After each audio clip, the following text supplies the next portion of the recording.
alone at last. The voices in my head have all gone. Hey, people. Sorry about all that shenaniganry and debauchery there before the stream, you know. It's Thirsty Thursday over here at Guild Spirit, and we're just doing our part. We're just doing our part. Because that's what we do. Thank you for joining us tonight. Third, final part of Nexus Black Op, our Shadowrun Year Zero game.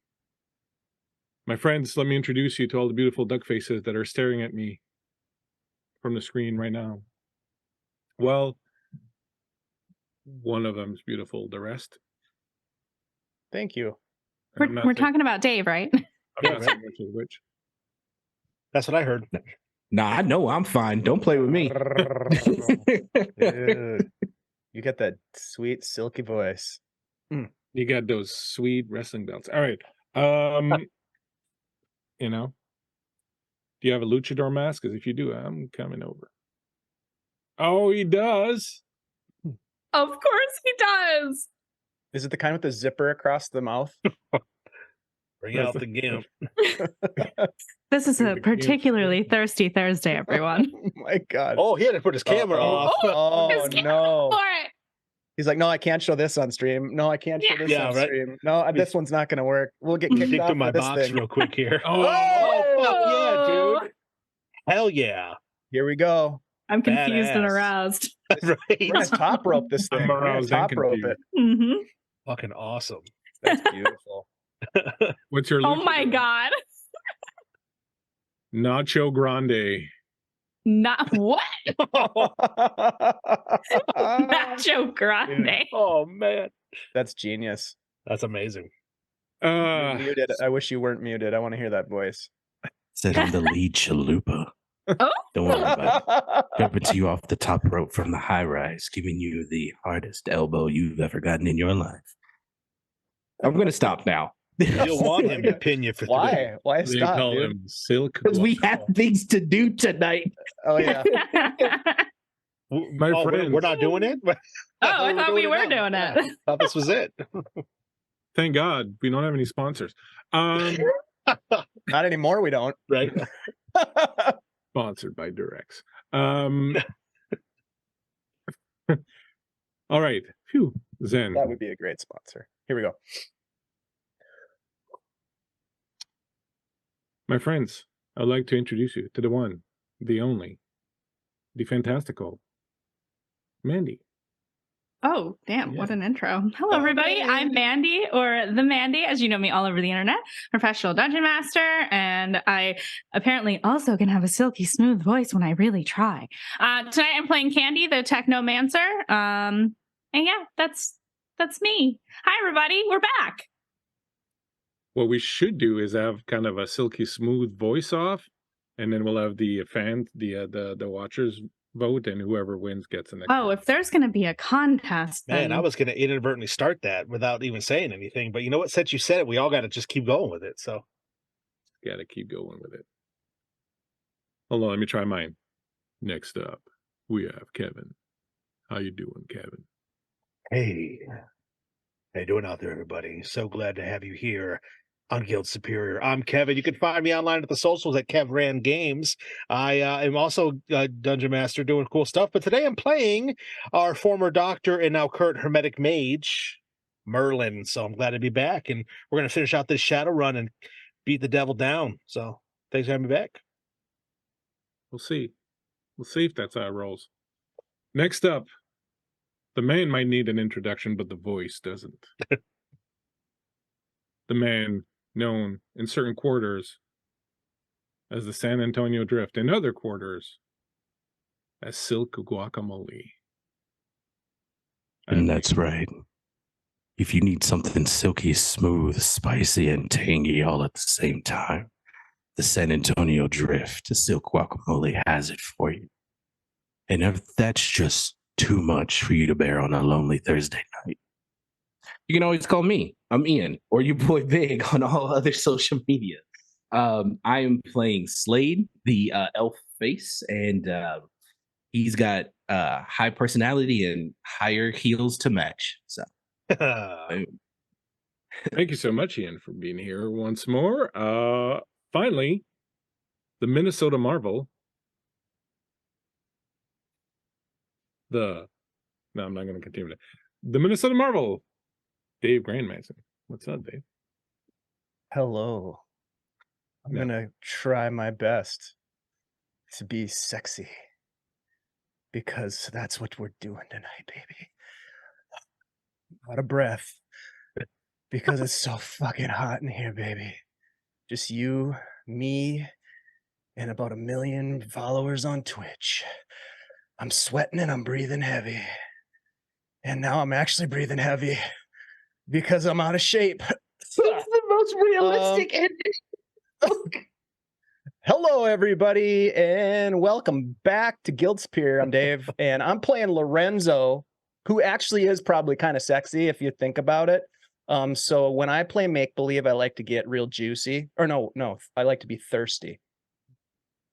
I can't remember which. It's one or the other. Why not both? No los dos. That's right. You know what else makes me hot, Bleak? What up? It's when we are able to leverage the power of the TTRPG community to raise money for a fantastic cause. And all jokes aside, we just got done with a fantastic fundraising effort for an awesome charity called for an awesome charity. We'll fix that in post. For an awesome charity called Games for Love, which it was just a blast. We teamed up, Guild Superior teamed up with Phoenix Wacky, and we had something like 17 game sessions, and we had 55 players, and we had 7 or 8 GMs, and we raised over $4,000.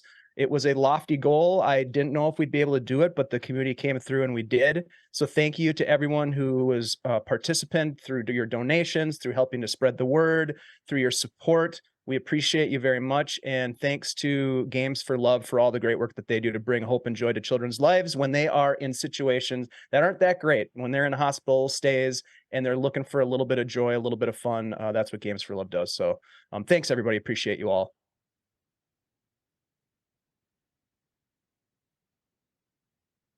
It was indeed.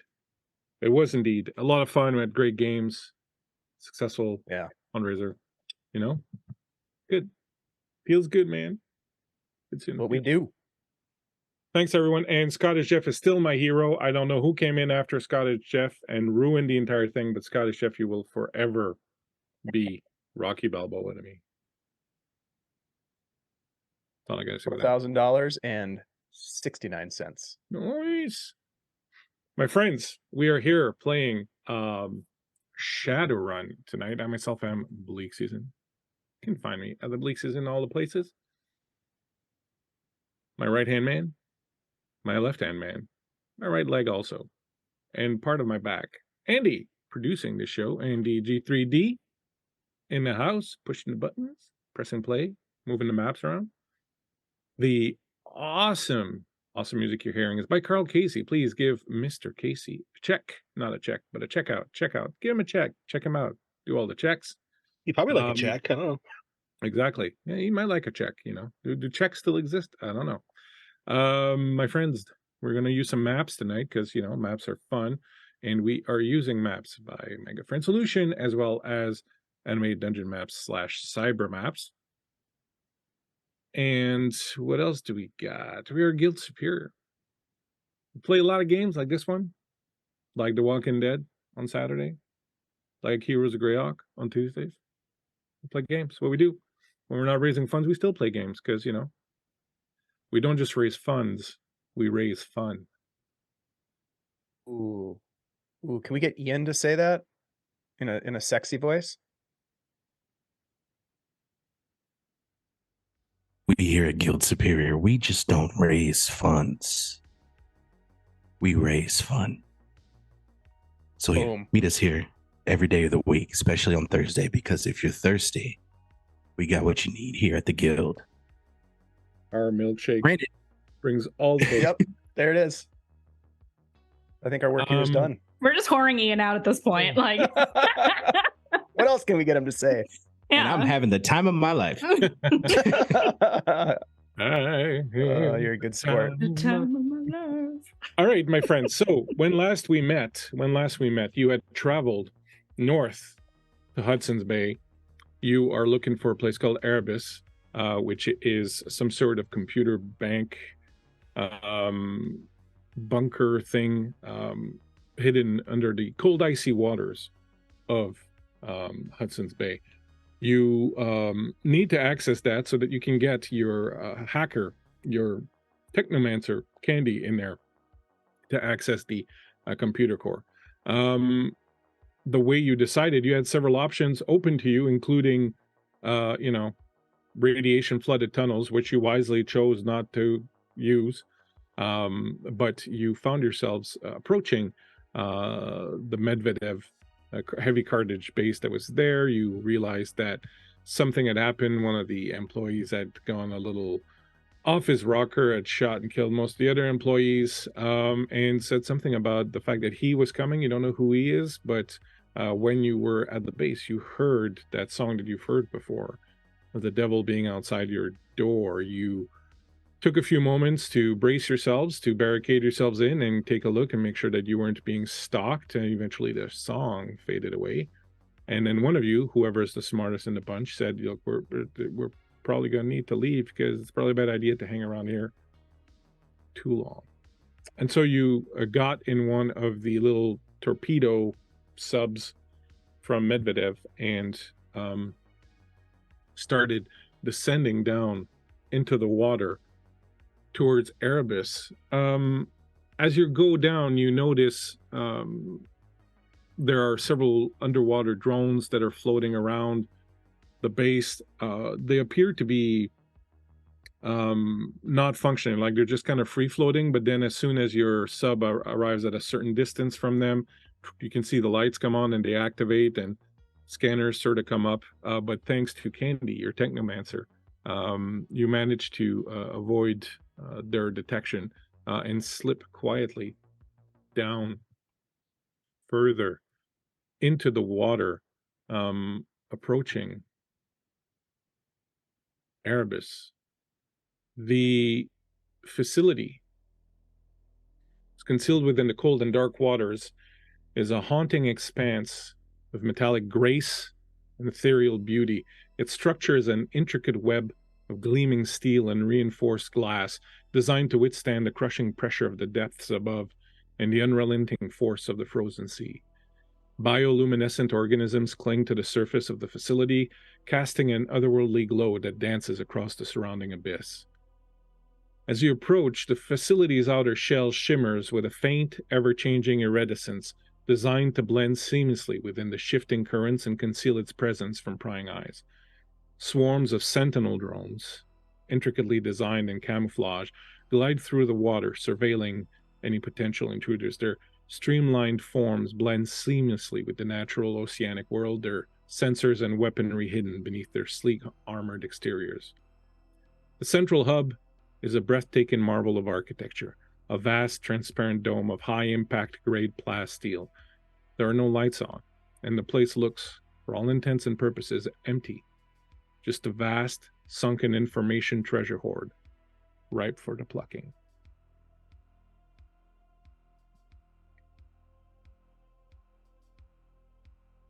Thanks to Candy's superior technical skills, the docking is smooth, without much jarring, and in a few moments, the doors open. You find yourselves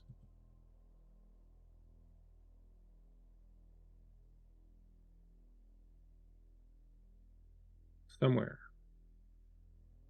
As soon as I find the map, you will find yourself there. Yo, I gotta admit, I felt a little cramped in there. Of course. Like sardines in a tin. Yeah. Also, I don't think I ever mentioned this before, but I don't know how to swim. So I'm really hoping that we have an exit strategy that I'm sure we've been discussing. Well, you could always hold on to Oscar and he can swim you up. That is a thought. It is pretty deep though, but not deep enough that it would necessarily destroy you if you went out into the water. We're gonna try But to it wouldn't be avoid. We're gonna try to avoid the swimming thing. Yeah. Yeah, I would I'm not a appreciate fan that. of nature personally, so If you do happen to get pulled out into the water, I have something that can help you, Lorenzo. You'll be able to breathe out there at least. Oh, good. that's neat. Is that available for all of us, or is that Of just course, for Lorenzo? I can stretch the Okay. hermetic equations to cover all of our surface areas, yes. Shouldn't be a problem at all. Perfect. That's why we keep you around, Doc. Ooh, nervous. Well, I hope you don't need me for the other reason why you keep me around. And I just pat my medical kit like bag that I have. Agreed. Hopefully not. Hopefully, but you never know It's true. how these things are going to turn out. My friends, the door opens with a and you see in front of you a long corridor. Now, when the doors open, you get a blast of very cold air. One of the reasons that this place was built so far underwater in Hudson's Bay was because the heat generated by the incredibly potent supercomputer that runs this place needed as much of a chance to cool down as possible. So they're using the water from the surrounding from the bay to cool down this computer. But the side effect is that the base is very, very, very cold. And when I say cold, I mean once the doors open, you start immediately seeing your breath. You're happy you're not wet. With all this action, I even forgot to turn on my my little lights, man. There we go. The ambience. Yeah. Handy. Before we Yeah. disembark, is there a way to perhaps disable the what is this thing called, Bleak? This is the Medvedev. No, sorry, Medvedev is No. where you got the Medvedev is where you got the subs from. Yeah. So they make This the is sub that Erebus. we Yeah, this is Erebus. but it's a Yeah. Medvedev. I don't know why that's so hard to say. The Medvedev submarine. Yes. Candy, Mhm. is there a way that you can maybe encrypt the control mechanism so it would only respond to one of the four of us, just in case someone here on the station decides to abscond with our main means of escape? I probably have it code locked, right? Yeah, Is so that something that it's capable of doing? yeah, you wouldn't be able to set a biometric lock, but you certainly could set up some sort of Like a code? Not even Candy password could? or something like that. Just because to set up the biometric lock, you would need to have a biometric lock, which this thing does not. This thing is literally a punch in your coordinates and it takes you there, and you punch the other coordinates and it takes you back out, kind of thing. But I But you can can set it up with certainly- like a code, right? Absolutely. Okay, I'll securely ping that to all of them. Perfect. Thank you for that. Also, did I overhear someone say that you're a technomancer? Did I? Oh. Yeah. Congratulations, first of all. Do you know many technomancers? I know one. Oh. Okay. Yeah, it's pretty neat, actually. I really enjoy being able to hack as quickly as my mind can think. It's pretty great, considering my mind is pretty great. So, yeah. Well, you've already gotten us out of some tight jams. And I know, speaking on behalf of the team, we appreciate it. Well, happy to help. And make sure that we get this job done, and then hopefully get you guys some revenge, because I read about all that shit that went down. I found all the footage I could find, all the comms I could find, hacked all the emails I could. You guys got fucked over, and that's not right. No. The real question is, does Corben Veil die quickly or nice and slow? I Definitely think not quickly. I'll let you decide that when we find him. Oh, don't worry. I've got something for him too. And they'll all see that my eyes have a weird, like, almost like flames dance across the pupils for a second. Ooh, spooky. That is scary. Do I get to watch when you guys get rid of him? Because that would be fun. Are you into that sort of thing, Candy? No, but he hurt a lot of people, so I think I'd like to watch him suffer this time. Fair enough. Oscar says to you, maybe he's just misunderstood. Oscar, I don't think he's misunderstood. Why would he ruin all these people's lives if he was misunderstood? The only We thing that's loved him misunderstood like- is that... Oh, You hear her talking to Oscar. None of you can hear Oscar at all. Okay. Oscar, Right? loved Oscar him like Oscar a doesn't have a brother. speaker, right? Oh, he does, but he doesn't. Oh, he does? Yeah, he does. He could, but he chooses to just talk to you. Talk to me. Okay, No. yeah. But he does have speakers if he ever needs to speak out loud. Okay. He wasn't I was gonna do misunderstood. it. He was and is an asshole. We loved him That was like a my brother. impression as well. He was one of us. He was a brother, and he betrayed that trust. He put all of our lives in jeopardy, the lives of our families, the lives of my wife, my girls. That type of aggression cannot stand. I'm right there with It you.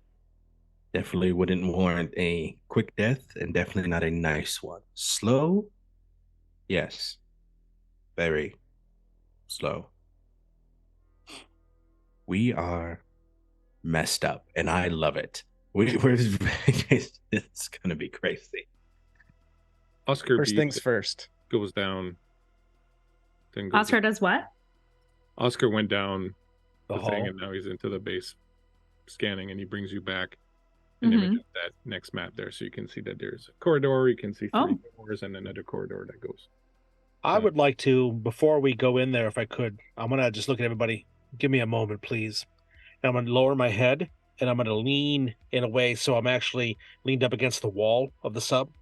And I want to reach out with my, I want to shift into the astral plane again like I did and kind of see what I can do. But this time, instead of just looking, I'm going to actually move around a little bit. I'm going to walk down the hall and turn and just make a quick lap around the area up here just to make sure there's nothing in the ephemeral that we're not instantly seeing on a camera on Oscar. So, first thing you notice is that if the door wasn't open, you wouldn't be able to get in.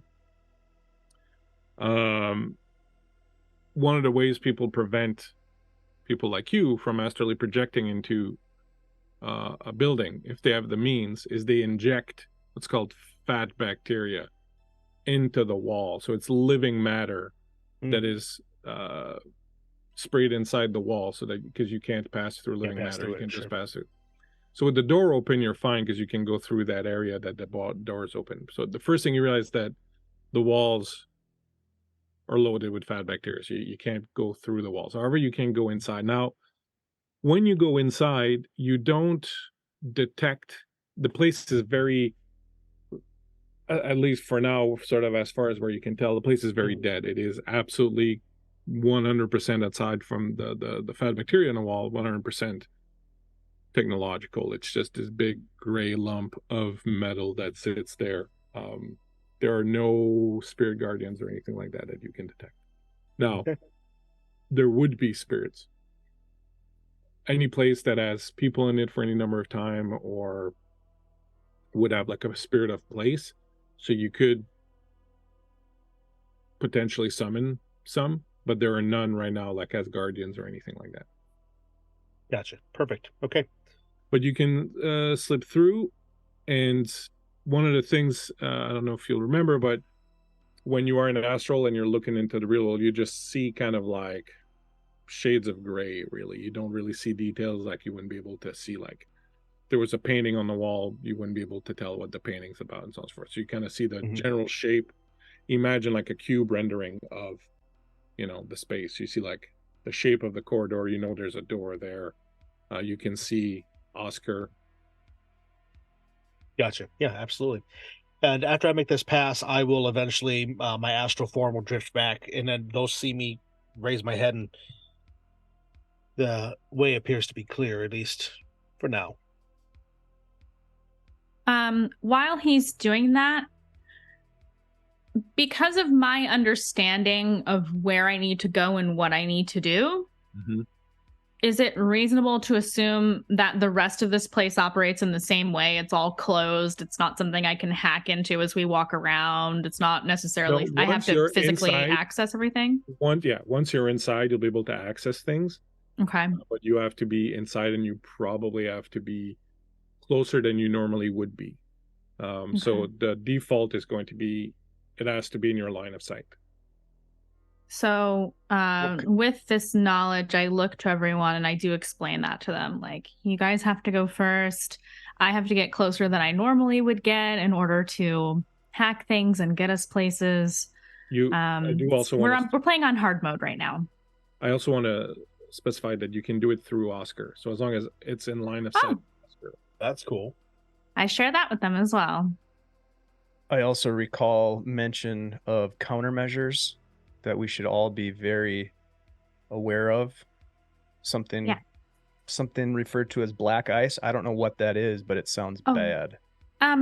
It's technological anti-hacking aspects in place. It's not necessarily something that would affect you all. It is something that I have to worry about when I dive into these systems. Understood. That's not really my my realm of expertise, he says as he racks a shell into his shotgun. Point me in the right direction. Forward march. So Roger that. As you step into the corridor, it is still quite cold here. Again, as I said, you can see your breath. The halls, as you walk through them, echo. There's an emptiness and a stillness here. Even without the extrasensory perception of Oscar or Candy or Merlin, it's easy to see there's no life here. Like, a building, even if it's been empty for a while, would still feel like there was life in it, right? But this clearly, for quite a long while, there's not been any life here. It feels really kind of inert. Everything's kind of like powered down. The lights are on the lowest possible setting. It's quite dark. No robotic sounds or anything like that? Anything marching around? So you can move your characters Okay. on where you want to go. Right now you can see what you can see there. So there's a door to the south, a door to the north, and there's a corridor that goes off to the west. I will continue to okay. Am I able to interface with the doors to kind of peek what, like, is to tap into cameras on the other side or something like that? If there are cameras, you will be able to. You're also capable of unlocking them and opening them. If there are no cameras, though, then there's nothing. There's no cameras in this hallway either? It depends. Do you try? Do you check? Yeah, I want to reach out and see if I feel the presence of anything. I'm going to reach out and touch someone. Reach out and touch cameras. So go ahead and you're going to give me your roll. Shit, I need dice. Bleak, while this is happening, Lorenzo's going to post up at that corner, just kind of put his fist up in the air for everybody to stop and just kind of peek around the corner to see if he sees anything. What am I rolling again? I'm sorry. Your wits plus tech. Wits and tech. Okay. Yeah, you don't see and D10. Anybody or anything. You just see that corridor there and that door. Nothing stands out at you as being immediately problematic. I got a success and a critical. There are no cameras in that in that room on the other side. But when you access the door, you can kind of access the logs and things like that. And okay, yeah, I'm scanning through it all. What you're getting is that these are escape pods. I point that out to the group. They're Moving still on. intact. Can I tell if they're still intact from this view? Yeah, all of them are there. All the bays are are still loaded. Okay. Says that it's operational, seems. I'm like orchestrating all the different windows. There's our escape plan. So no one has to touch water. Yet another escape plan. Now we've got 2. That's good. Redundancy in the system is what I like to hear. I agree. I'm going to just because I've been in this situation with Lorenzo before. Escape pods. Boom. I'm going to kind of go to this hallway right here. I'm having trouble these days with the fog thing on here. Oh, the fog of war. Yeah, I struggle with that too. Feels like it's never the same thing twice. Mm-hmm. To deal with it. Yeah, it's been weird on the update. I agree. Like I can't select it. Usually you just click on it and it selects. Trying to remove it.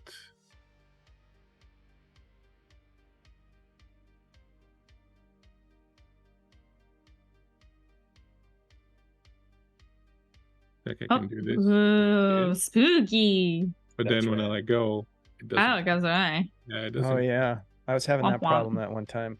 Is it locked, Bleak? Yeah. You think that's it?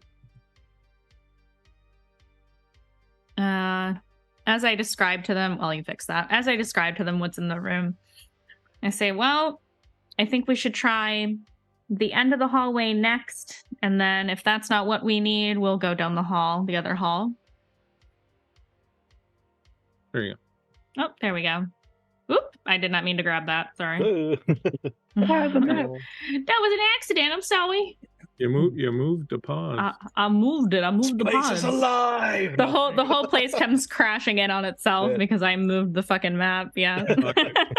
You're good. So yeah, so you see there's quite a number of pods there, but this indicates to you that there were humans here. So you obviously the Okay. construction crew, does that the other, but Oh, there were pods are workers here at huge. some point. Does that strike me as weird given that Merlin had said there were no spirits here? If there were people here at one time, wouldn't there be echoes of that, supernaturally speaking? so I it's don't know the- that Candy would know that, but No, Mandy's but I was asking. saying that like it's been long enough that that's kind of That's it's all kind of that's all- faded out because yeah, it's there's all nobody been deteriorated. here in so long. Okay, Yeah. cool.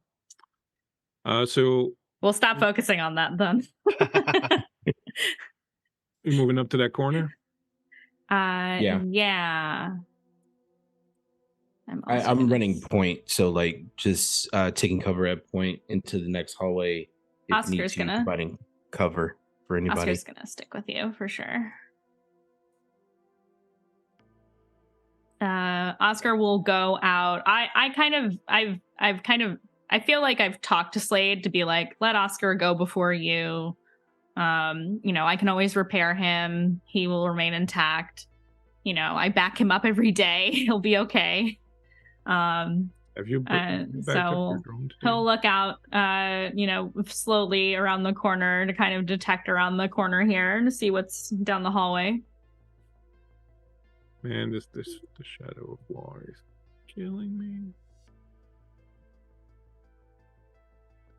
I may just remove all of it. There we go. They're gonna stay? No. Oh my god. I hate it so much. Why does it do this? We just want to be awesome. Come We on. just want to be awesome. We already are awesome. What are you talking That's about? true. The tool's not going to stop us from being awesome. We're awesome, as our pictures are showing all over the internet right now. We're sexy. We're playing some games, God damn it. You know, If we're only chat definitely could see how thirsty. unhinged our Discord group I know. chat I'd be is. like, what is going on with these people? It's a Oh, good looking shit. bunch. Heck yeah. You right? Yeah, I'm sorry. I don't know. This is annoying. Anyway, so Okay. I'll try and figure it out. But basically, that area opens up, and you find basically what is a storage area. So there are tools. There are underwater. There's underwater equipment, maintenance stuff. A lot of it. There's nothing perishable. A lot of it looks like it's been sitting there for a while. Now you do notice that there are maintenance drones that are doing cleanup, like little super advanced Roombas that Oh. levitate and sort of clean around. So everything is clean. There's no dust or anything anywhere. Mhm. And one of the things that you do find here, there are weapon lockers here. So if ever you're into that kind of stuff, Many Okay. of them, like a lot of. well, you figured there would Weapon be enough for like to arm about 20 people, maybe. Wow, Oh yeah. Oh. that's Andy, that's significant. Yeah. is there any way that we can give our little mechanical friends a nap while we kind of take a look? So these They don't have any surveillance capabilities, do they? no, so these repair drones that you're seeing are really not. They're rudimentary robots. They perform one function and that's it, right? Exactly. Even better. It's Yeah. maintenance and cleaning. I can reach out and shut them down if it bothers you. No, if we don't have anything to be worried about, then Oh yeah, Lorenzo, you these want are. to go shopping real quick? Let's. I'm going to send Oscar into the room, and I want to reach out through Oscar to see if there's anything before any people go into the room. I want to reach out through Oscar to see if there's anything lingering that might be a threat or might detect us or anything like that. I don't think there is, but I'm trying to be cautious because this is the closest I've been to where I need to be, so I'm nervous. Gotcha. Can you see the map now? Yeah. All right, I think I figured it out. Okay, I will send my boy. Send So- him in here. Yeah. So when you My go in there, son. so over on the right there, at the top right, is the weapons locker. Okay. Down here is just like computer bank stuff like that to manage sort of Oh, DHVAC. Thanks for the follow, Mad Hatter. Thanks you. Woo! Thank Yeah. you. For the HVAC and all the maintenance kind of stuff. Over here, there's supplies, Mhm. and here are underwater vehicles, construction suits, things of that nature. There are 2 access docks to the outside here also. So Okay. another means of escape would be those suits. You could get into those exosuits and walk out if you needed. So there's a lot of redundancy for that stuff. Cool. Yeah, I'm reaching out with Oscar. I'm checking the suit, like if there's logs of whether the suits are in good condition. I'm checking security on the locker. I'm reaching out so for the, any kind of systems that might set off any alarms. I doubt it, but The drones do everything. They maintain the suits, they maintain the weapons, so that if Mhm. tomorrow the company needs to come in here, everything's tip top. do you want me to roll Wits Tech no, it's again? Okay. Super Okay. easy for you to do that. Okay. The weapons that are in there, there's 20 assault rifles, 20 handguns. They are all packing shock rounds, which are stun rounds, so that they don't pierce the outer shell of this base and, well, create a really bad problem. I share the inventory list with Slade because Slade is the only one with tech, I believe. And he was also the one who was most interested in the weapons, I think. So I share the inventory list with him so he can decide if he wants to pick stuff up or not. Didn't one of you guys used to work construction or something like that? It's Lorenzo, I think. That was like your cover. Yeah, I think so. Okay. So Candy and Oscar, there's a weapons locker in there. There's I'm relaying information. There's a weapons Mhm. locker in there. There's some suits for us too. So redundancy on top of redundancy, plan A, B, and C. Mhm. Something interesting, looking over at Lorenzo, that is a monster pointing at his shotgun. If that misses the intended target, could cause an issue. We may want to pick up an assault rifle that has these stun rounds. So Yeah, still agreed. does the job. Yeah. Yep, Yeah, let's I do don't it. want to drown in here. I didn't really think about that before we came down. I've been a little preoccupied. Plus, we'll save it for Corben. Yeah. I'm gonna start walking over to that area, and I'm just going right to the weapons locker if I can, if that's acceptable. Yeah. And I want to get an assault rifle because all I have I'll is a heavy. follow. Yeah, so your assault rifles, the crit dice is a D10, the damage is a 2, and they have 35 Nice. ammo. But as I was saying, they're shock rounds. So they can't fire on full auto, they're single shot. But No worries. what they will do is that they will make sure that if you miss and have a bad miss critical, that you don't open up the building. One of these rounds fit the sniper rifle that I got from that guy who tried to shoot us? Unfortunately not. If you have a handgun, Boo. there's handgun rounds like this and assault rifle rounds, and I don't differentiate between the different handguns. So if you have a handgun, you can take some shock rounds for the handgun. Yeah, I'll post up a guard by the door, just kind of keeping an eye out, and I'll just kind of mention as Lorenzo passes by me or whoever might pass by me to just pick me up enough for my heavy revolver. You got it.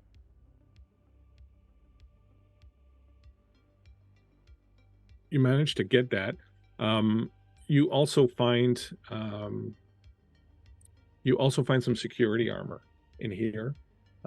So if you are interested in wearing security armor, you should know that it will give you a lot of armor, but it will be at the cost of agility.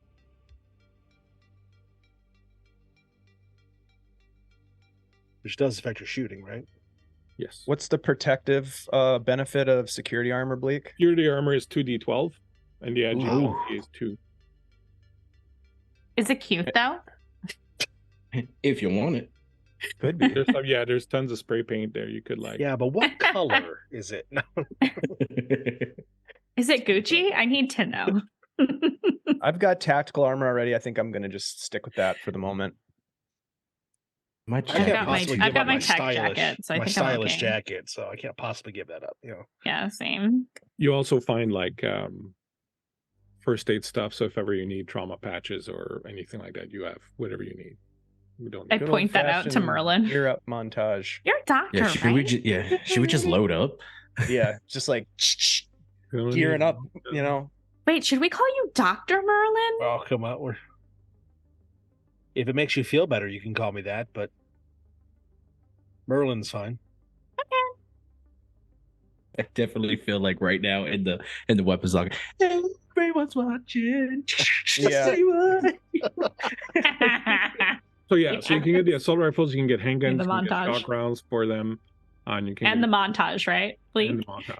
The Yes. montage is free of charge. Cool. Free 99 That's the gift we give to you on Thursday. on Thursday. Yes. $3.69.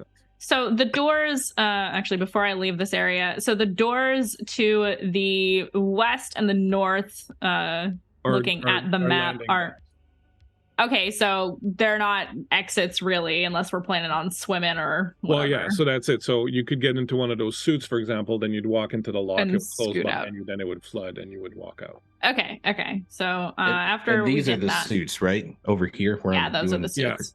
Yeah. It takes several rounds to get them on, so do keep that in mind if ever. Oh wait, what are the computers down here again? They control the maintenance stuff, so the HVAC, the lights, things. Oh, the little robots. Okay, I leave it alone. It's no biggie.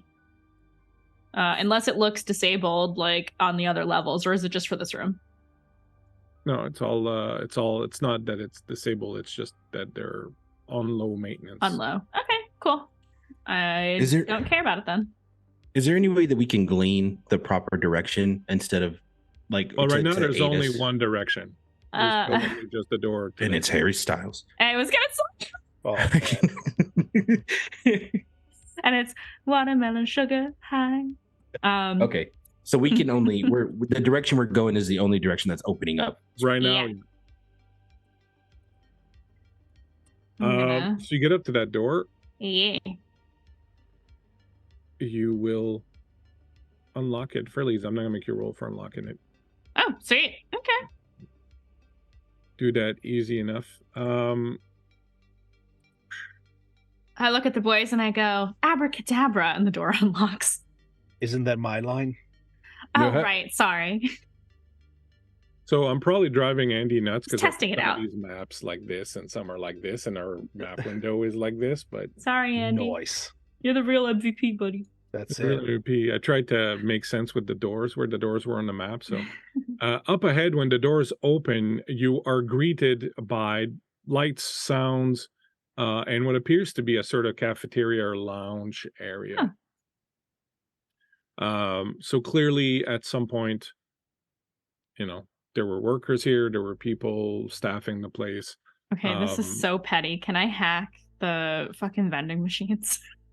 You can just break the glass, but yeah, you can go ahead and hack the vending machine. No, I don't want to break stuff. Well, I I'm think not a- any of I'm us not a could hack break- them if that's the case. Yeah. So Yeah. you walk by them, and as you walk by them, they start lighting up and making sounds, and stuff in them just starts falling Yeah, out. she needs her hot Cheetos. She's definitely hot Oh. Cheeto girl. They Funyuns. They have Funyuns. Oh, yeah. She He gets holds up, Funyuns for 3 you, too. bags. Yeah. blue Taki Cheetos and everything. There you, hell yeah. Let's fucking go. Toasty. Toasty. Something you notice, so as you walk in here, something that does sort of stand out. The roof of this room is completely painted over with these very intricate frescoes that really remind you of what you would have seen like in an old church in Rome or something like that, like, you know, by Michelangelo or something. They depict looks like several a- scenes. And what I would like you to do is do a learning. I don't know. Hold on. I don't know if there's learning in this game or if I'm thinking of. So I would like you to do a wits plus vigilance. What's vigilance? Okay. Anyone can do a wits plus vigilance. Oh, cool. I'll have to do one then. Wits. I need Got my pretty high in D12. both of those. So. Vigilance is a D8. Okay. Oh. Oh, okay. That's lucky, right? I got 2 7s, so 2 successes. And is this for all of us or just? Anyone can make that roll. Yep. I did not roll good. I rolled a 1 and a 3. So. Candy's looking up Wow. and she's like, wow, it looks like a video tour I did once of that place in Rome that I never can remember the name of. And I'm just like looking. That place in Rome. No. Yeah. I don't know. It looks like it's she's painted. just pouting shit. What did you get, Ian? Yeah, it's ancient. I didn't roll. I'm hanging back. So the images that you see a woman and a man in these paintings. You see a woman and a man, and the woman has like a jar, and it looks like an ancient Greek, you know, kind of type of drawing. And she's holding a jar, and she looks like she's about to open it. And there's another figure that's like kind of like waving a finger at her. Pandora. Further down, there's a giant tree that is painted with all these beautiful red apples sort of hanging from it, and there's a snake at the base of the tree that is slowly circling. Not Pandora. Okay. Beautiful. So I get that this is like, at this point, ancient art, ancient iconography. Is it something that I recognize? Mandy, the player, knows what it is, but does Yeah, Candy? so that's basically what your role was about. So you do recognize the legend of Pandora's box. Oh, it is Pandora's box. Okay, I was right. Yeah, because it was originally a not a box, but a kind of an amphora. jar. Basically. Yeah. Yeah, right. Basically the story of it is just very quickly that Zeus was kind of ticked off at Prometheus for giving fire to man, and so he created the most beautiful woman that had ever lived, and he gave her a box, and he gave her to Prometheus. But Prometheus was pretty wise, and he was like, well, you know, why don't you go hang out with my brother? So she went with Epimetheus, who is Prometheus's brother, and she had this box, and Zeus had told her, whatever you do not open the box. Never open the box. Don't open the box.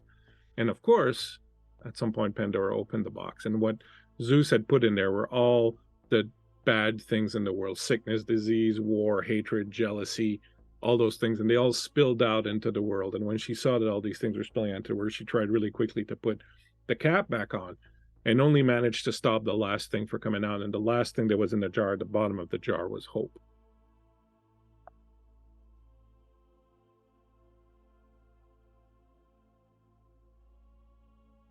Does this hold some significance? Are we like in character? Slade's asking. Is there a point? I get it. I understand what it is. Is there a point? Still figuring that out.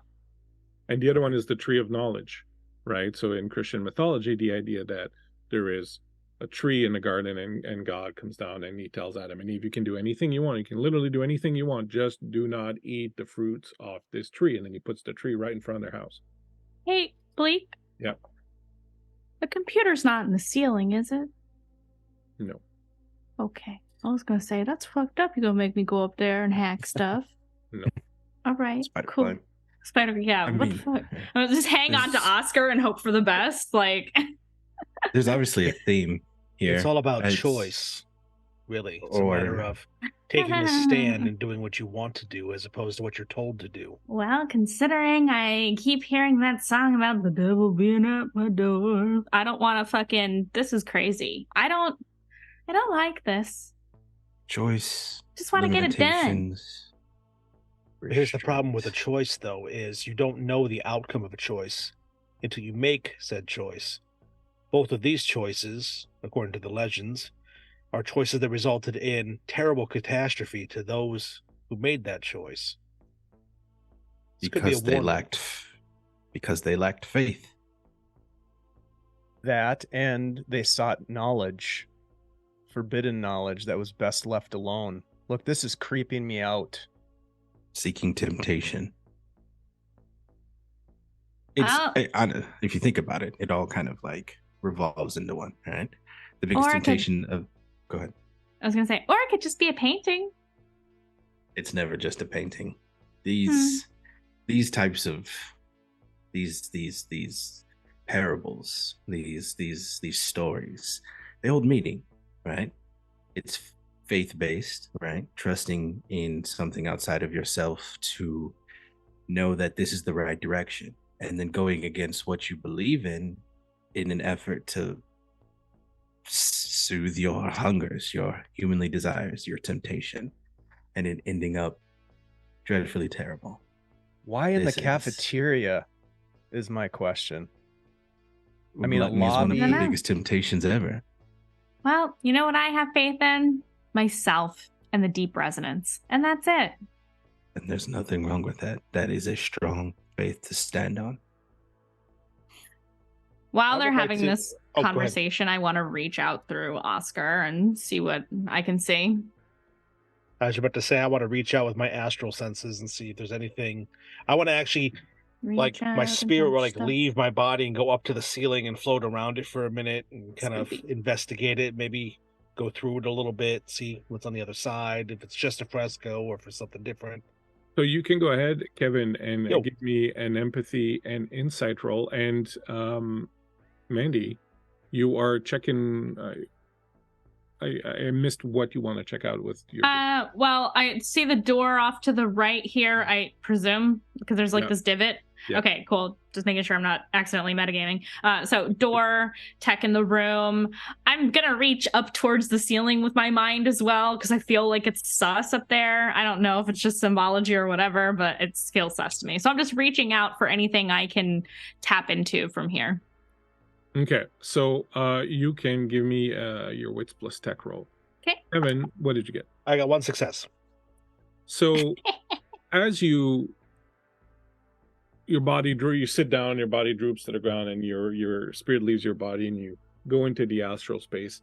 You're seeing a little bit more of like kind of remnants, wisps of life here. Like this was a place where there was a lot of community happening, and so there's a little bit more kind of hanging around. But when you very specifically look at the frescoes on the ceiling, you see something quite extraordinary. You can see them very clearly. What you figure is that they were painted with pigment that had some kind of living matter in it. And so that it's kind of like watching a bioluminescent mass. Like the paintings are super bright and they really kind of stand out. And as you're So it's a checking them Jackson out- Pollock painting. It's painted in like blood and No, but you see semen and them stuff, very or- yeah, in biological matter. But when you see them, you kind of what Lorenzo was saying kind of resonates with you. The idea that this is about forbidden knowledge. But as you kind of look at them and kind of bask in them and kind of just absorb their presence, something else occurs to you. The stories are about accessing forbidden knowledge. It's about the temptation of forbidden knowledge. But the notion of the temptation of forbidden knowledge and the fact that we're dealing with creatures like God or Zeus that are supposedly omnipotent and omniscient, wouldn't they have known that this is what was going to happen? So if they knew this is what was going to happen, why did they put it there? And that's kind of the, everlasting conundrum about this. If they knew this was going to happen, why did they put it there? And if it happened and they knew it was going to happen because they put it there, why did people get punished? Why did the world get punished? Why did we lose paradise? Why did all these horrible things come into the world? Was there a plan beyond that plan? And, just your mind kind of going around that, you could go crazy just trying to kind of think about it, but your mind kind of absorbs those ideas and that conundrum. Gotcha. It's definitely touching on something that me as a person think about a lot. Yeah. Same. Yeah. Mandy, you don't Who's get Mandy? anything. I don't know who that is. I'm sorry, Candy. You don't get anything else out of the ceiling when you scan, but what you do sense is that beyond the door that's there, you're starting to sense a bit more life. Like there's some computer systems that are active, and there's something on that level that is vibrating and existing. So you're pretty sure that there's some massive computer system that, even though it might be shut down or on sleep or whatever, that it's still emanating very, very strongly. Cool. I would like to tap into all that. I forgot I didn't tell you my rolls. I got what's the threshold again? Is it 6+? Yes. Yeah, so 2 successes. And criticals are 10+, right? Not 9+. No, so as long as if you get more than 1 6, if you get 2 6 or whatever, and anything above 6, it's a critical. I got a 6 and a 9. Nice. Automatically a crit. Okay. So if you roll a 7, it still just counts as 1 success, for example. But if you get a 10, 11, or 12, it counts as 2 successes. I got 2 successes. Okay. So that's pretty good. That's still considered a critical success, 2 successes. So you reach out and you tap, and you feel that there is a dormant force there, like I was saying, that's pretty. And then you start hearing a sound. It's a song, like someone playing the piano.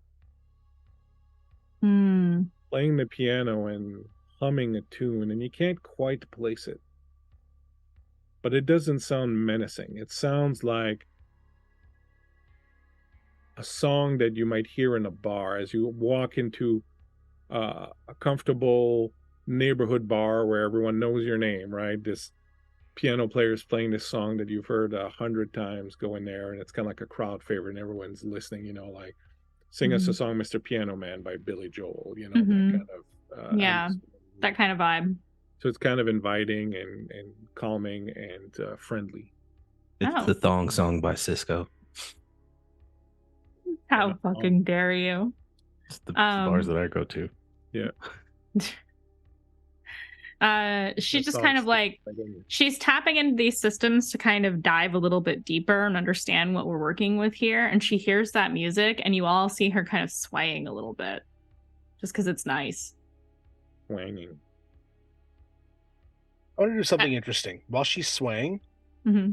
I want to float over to her and see if it's having any effect, like a magical effect. Yeah, so you remember at some point you'd looked at her and you'd seen there was some sort of strange connection between her and the world around that was both technological and magical, and you can see it here. It is that conduit that comes out of her. Yeah, and it's even stronger, and it's kind of pulling towards that direction through the door in front of her. Oh, for flavor text, when he's in like spirit form, can he also see all the screens I have up that you wouldn't normally see unless I show them? I'm gonna say no, just because of the way technology and magic works. It's kind of a different. That's fair. Your screens are very much of the technological world. Okay.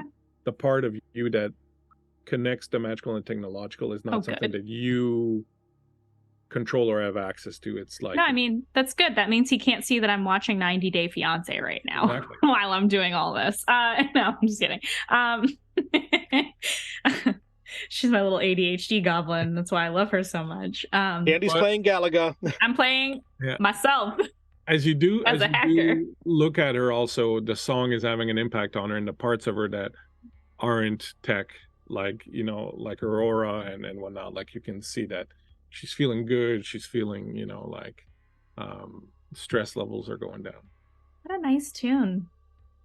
Wait a second. That's kind of weird, isn't it? What? What the What's fuck? weird?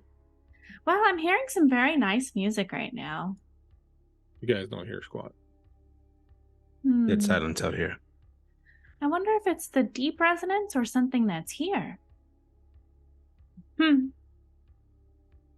Well, and I want to, can I like try to hack into the system that I'm touching upon and hearing, or is that all I can get is that I feel it? You're still tapped kind of into the far. presence. You're still kind of Okay, far. I'm too far from it. Understood. You guys hear the crinkling sound of a Funyuns wrapper as Lorenzo just crushes it in his hand and throws it on the ground. The Roombas will get that. Oh, yeah. Where are we going Literally, next? literally. This way. This little drone floats in. I'm going over here. Little arms come out. They speak on. Oh, they're He's so kind of cute. Yeah. I might just take one with me if we have we'll time. be taking these guys when we go. I mean, I can always build you one. I'm gonna reach underneath my shirt and you just see Lorenzo kind of digging around in his belly button and he pulls out Hey, big buddy. wad of There's big wad bathrooms of for that. lint. No. A big wad of lint from his belly button and he throws it down on the ground. Watch this. The Watch second it this. hits the ground, one of the little drones comes over. Bravo, Yikes. little one. Now, And then it turns and kind of gives you the evil eye, and then it moves on. whoa. You Understood. deserve that. What's all the the next thirsty move talk here? before was okay, but now that was it. That was the Yeah. line. That was the This line. is the line. Do not litter. Belly button lint is where we draw the line. Please do not litter. I'm a bit nervous. I'm always nervous. But if you're hearing something we're not, I'm putting together context clues. That's your Pandora's box. Are you sure you want to go trudging into that? I was about to say, you are not listening to me, are you? No. Vibing. I mean, I'm here to do a job. Yes. I'm gonna do that job. Yes. You move forward. All of this, and she points up at the fresco, fucking nonsense. Okay. I'm not gonna Let's let a go. painting on a ceiling and in some lab under the fucking ocean or lake or whatever to dictate my life. I gotta go find out what all this shit is. And also, you know, point some lasers around and shit. It's fine. Respectable. Anyway, this way. She has not mentioned lasers to at all prior to right now. And when she finally kind of is not under its thrall or whatever, then I'll finally come back down into myself. I wouldn't say she was under a thrall. It was just that she stopped to observe it, and it's not the kind of thing she normally stops to pay attention to. Merlin's going to keep one eye on her just to make sure problem. as we move forward. In the next room over, you find what would be living quarters. There are bedrooms, tiny sort of apartments, shower stalls, things of that nature, meeting rooms. So at some point, this is where the crew would have been quartered. There's nothing personal left behind. You check a couple of the cubicles, everything's been taken.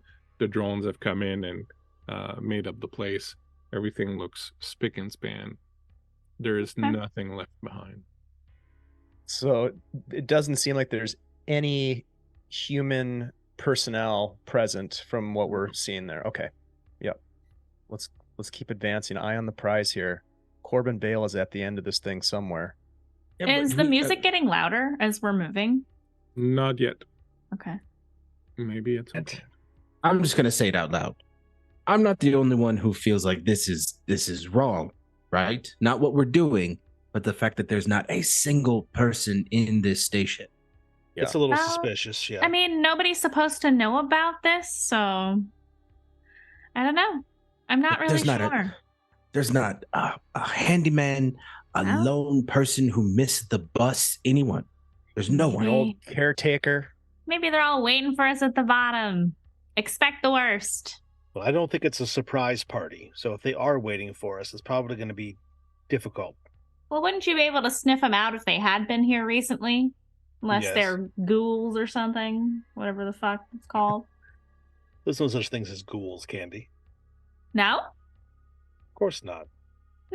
Disappointing. We And advance. Candy Let's go. knows there are big insect dudes, though. Listen, I'm a child of technology. I've seen some weird shit, though.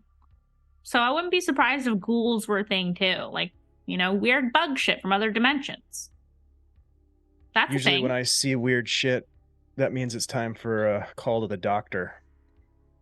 Well, it was real weird shit as opposed to imagined, so can't exactly go to the doctor about, weird devil bug things that explode shit and nearly kill me. So, it's fine. It depends what kind of doctor it is, I suppose. All right. Do we want to go left or right? Well, as you step into that corridor, She very quickly changes the subject. Mandy, as you step into this Candy, as you step into the corridor, the music does get a little bit louder where you are, and the rest of you can now hear it a little bit, like a very distant, very faint piano. See, I fucking told you. I hear it now. Yeah. Nobody make fun of my ears. It's not because I'm an elf. You have a door at the top, a corridor that turns around at the top, and then a door at the bottom. Oscar, which way should we go? Do you wish to find the source of the sound? Yes. I want Is to it coming find where we need to louder? go. Is it louder to the north or the south, Bleak? The north. Yeah, she wants to know about the music. Oscar will go there, and you will look down and you will see that there's another corridor here. Oscar, can you record this music for me?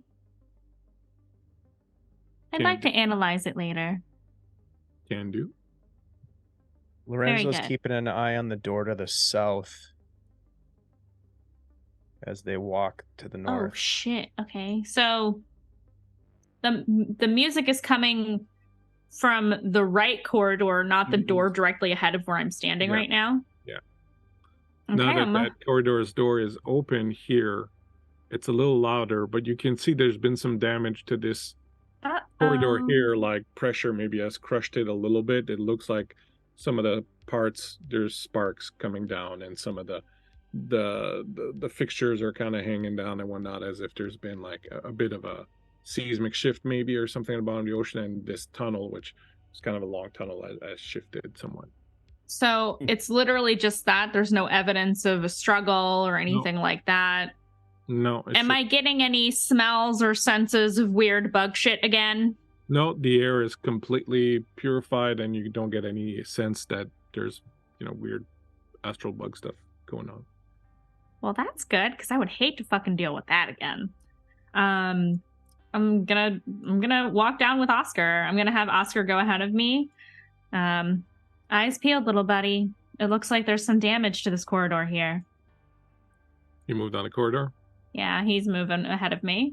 Now I'm going to slowly walk behind them with that pronounced limp from my one bionic leg as I move down the hall. But I'm still trying to be relatively quiet, even though it's making that ting, ting, ting sound as I walk. Oh, yeah. So I'm just gonna very carefully. I do keep, like, as I'm having Oscar move forward, I'm also like keeping look over my shoulder to make sure that they're still behind me. Because as the music's getting louder, I'm just like, I want to make sure they're here, because No problem. I can defend myself, but not well. As you move down, the next corridor opens up, and as it does, the song stops, and there's kind of a pause, and then there's a sound like an old scratchy record playing. Lorenzo, Not what are you again. doing there? And you hear a different song, one you've heard again before, not the one you're thinking, but you hear the dulcet tones of a very old song going, I don't want to set the world on fire. And they hear it too? Yep. Oh. This I pull isn't out my getting- heavy revolver. I make sure it's loaded with that weird ammo. Wait. This isn't getting any less creepy. Wait. No.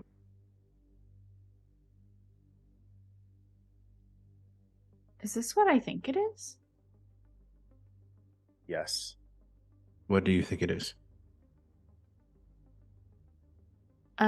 Either something is manifesting here, or the thing that I saw in the deep resonance was a premonition of some kind. I'm trying to figure out which. What did you see in the deep resonance? Oh, a weird thing, a room with a guy and a one of those old record player things with the big horn coming out of it, and it was playing this song. And then I had a conversation with a very strange thing. Kind of nebulous. Very clear what we're dealing with here, Slade. It's the devil. Obviously. Hmm. If that's the case.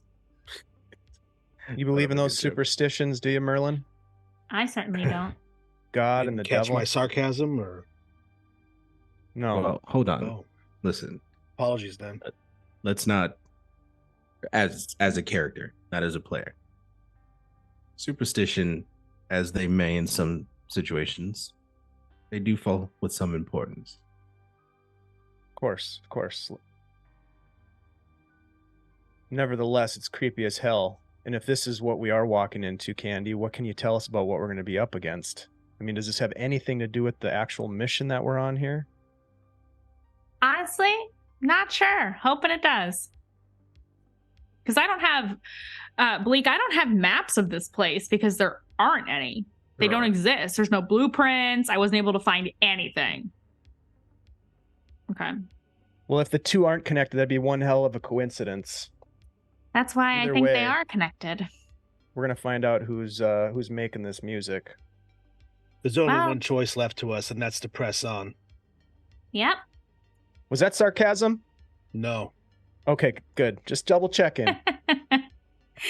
Yeah, this isn't like chat where you put /s at the end of what you're saying. You gotta emphasize a little Well, more. that's what that is. Is that a thing? Yeah. Okay. Veil and I can't tell if you're asking me in character or not, but yeah.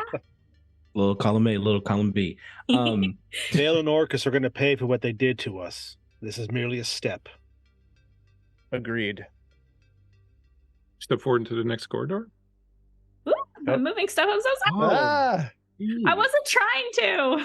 The corridor is coming to us. Yeah. See, Dave was doing it too. I'm sorry. Yeah, I'm sending Oscar ahead though at every point. Like I'm making sure he's ahead of anybody who's alive. No problem. His cooch is Lorenzo. there. I want my buddies to get hurt. I need them to protect me. Right. Oscar. Oscar will tell you, I'm getting an emanation that I would say correlates to the presence of some sort of supercomputer to the south. However, I'm getting strange readings from the east, more powerful yet less knowable. Less knowable. Yes, imagine being someone who knows not about electricity and sticking your wet finger in a socket. You would feel something extremely powerful but not know what it is.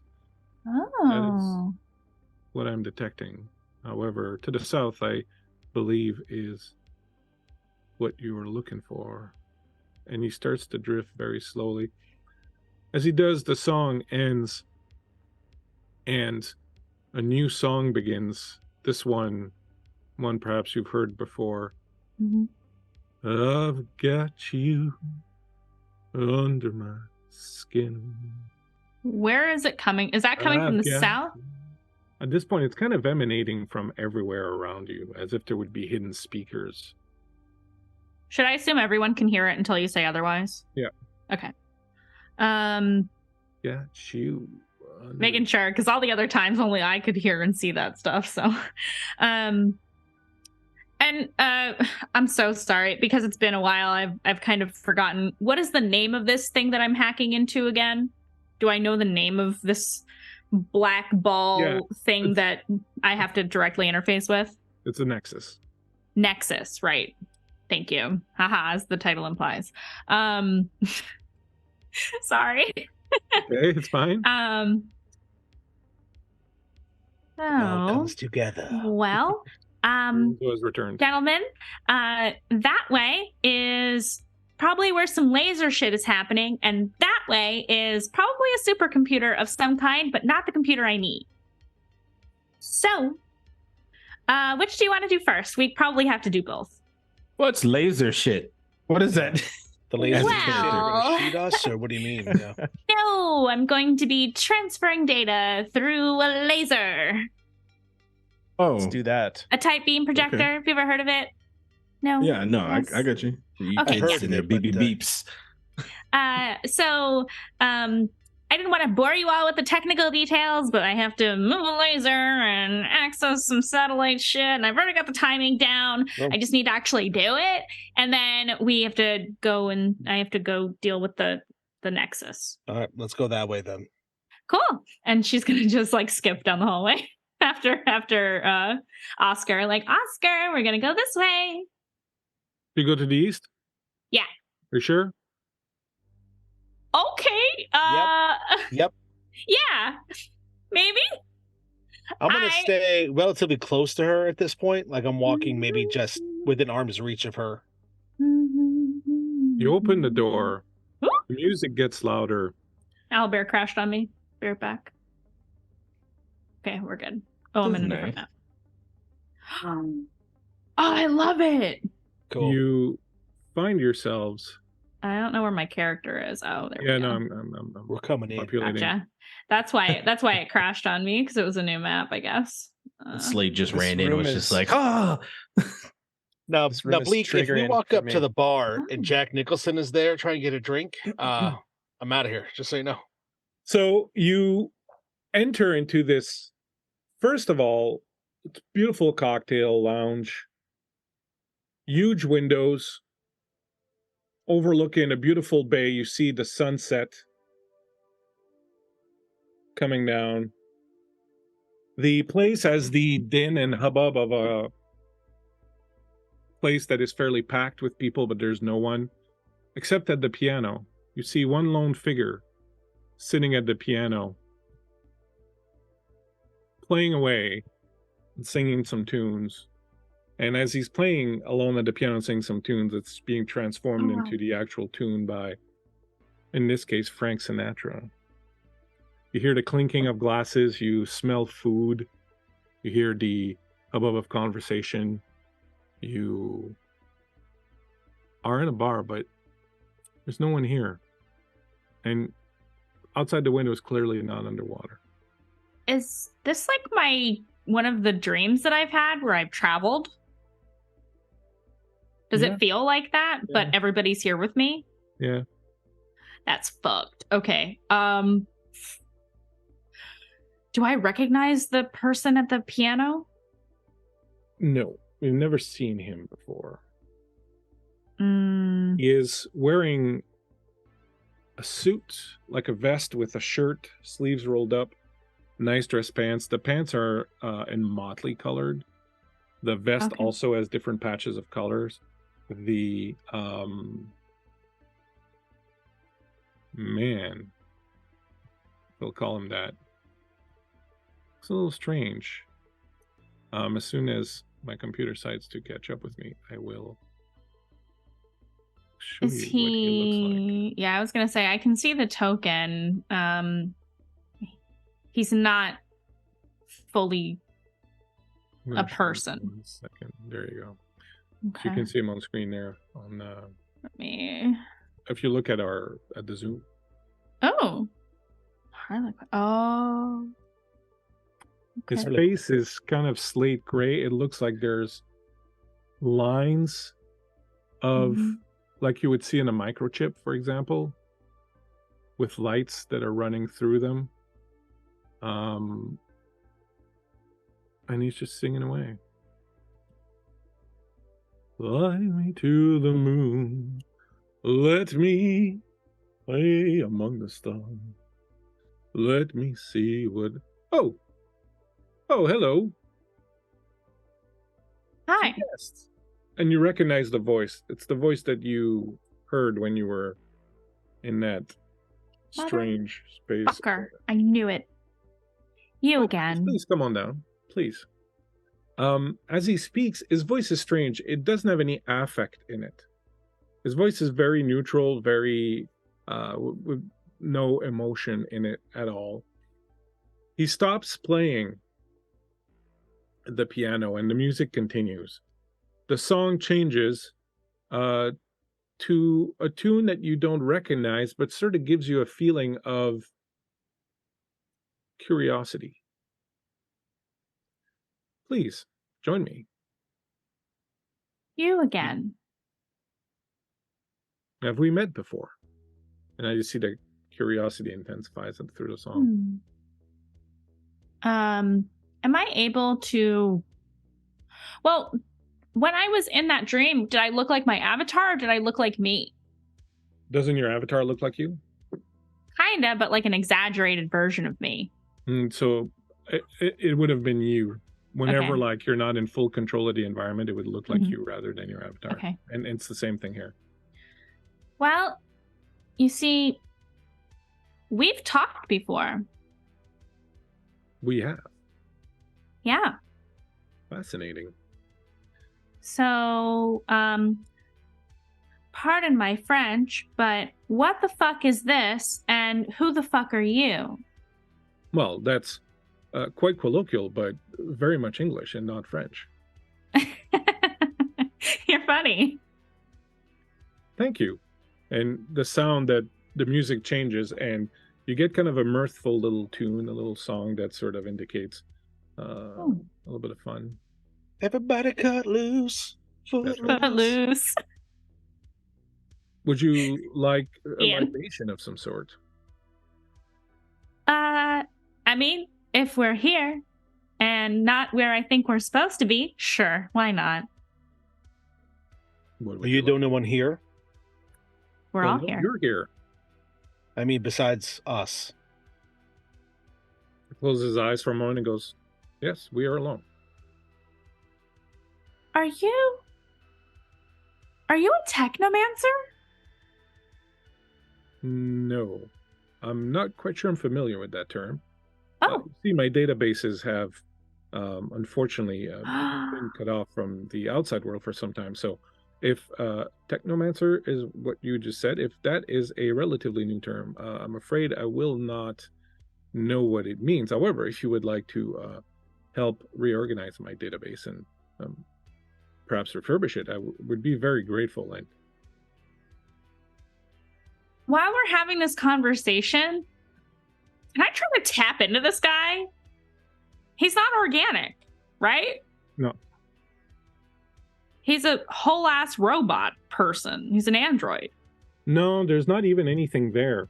When you reach out and try to tap to him, you realize it's not him. The entire room, everything around you is him. Again. Oh. Okay. You're all right. And the song changes and becomes one tinge with a little bit of concern. Are you okay? I'm just trying to understand what all of this is, because this is now the second time I have met you, technically. But this isn't the real. We're not in the real right now. And now my friends are here. So I'm very confused. Well, thankfully, that is a question that I can answer. Please. This is the most inescapable prison ever built. And he smiles. And on that note, I think it's a good time to go on break. Fuck! What does it say? Come again? Veil, you're gonna fucking die, motherfucker. Inescapable what? Prison. Inescapable prison! No, I heard you. I just can't believe you said it. My friends, on the suave notes of Frank Sinatra, we'll take a short break here. Come back and find out what this strange feller is all about. Oh, God. And how crazy are these people going to be being in an inescapable prison for the rest of their lives? Ha ha ha ha ha. Oh, We no. are in prison. Very, very Now I'm gonna hack my way out of this shit. You watch. You I watch. don't know, man. I'm the best Honestly- hacker in the universe, bitch. You hack. You If hack this, it. if this is a prison, there's worse. Yeah, I That's mean, it's true. kind of nice in here. I don't know. We haven't seen the menu yet, so I don't know. Yeah. We yeah. haven't seen the menu. They have It's Funyuns. only dinosaur chicken nuggies and Funyuns. Oh, well, then you know what? I'm Job good. done, Set guys. for What's up, life. T-Cat? Overcooked Yeah. steak tartare. Oh, okay. Well, I mean, there's worse things. Yeah, that's basically a steak. My friends, thanks so much for hanging out with us. Hi, T-Cat. Sky Chef, everybody. Thank you, my friends, for hanging out. We will take a short break. We will return very shortly. Please don't go away. We'll see you in a few.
I've gone upstairs and had some water, so it's no longer Thirsty Thursday.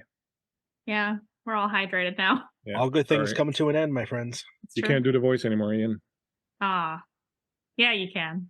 My friends, we are Now we're underwater satiated. in Hudson's Bay.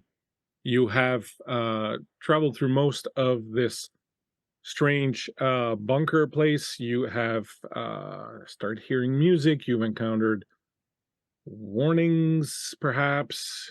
But now you find yourselves in a cabaret, lounge, cocktail bar, Yeah. confronted with a strange being, dressed like a harlequin, who appears to be some sort of computer construct or program or something like that. I'm not too sure yet. The music's still playing here and there, but it seems to be attempting to convey emotional responses that he doesn't have. Hmm. And he has just kindly informed you that this is basically an inescapable prison. As Don't like Lorenzo that. hears that, he's going to walk over to the door that they entered through and Okay. see if it's locked or No, you can open that door. this room's a bunch of bullshit. Oh, I didn't mean that it was inescapable for you. It's inescapable for me, as it should be.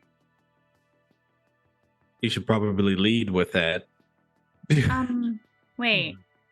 I'll make a note. Why? Well, because I had them built it this way. Why? Well, because I'm extremely dangerous. Why? Am I?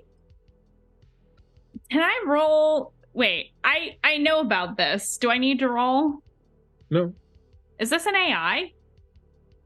what Like do a you think? physical manifestation of an AI?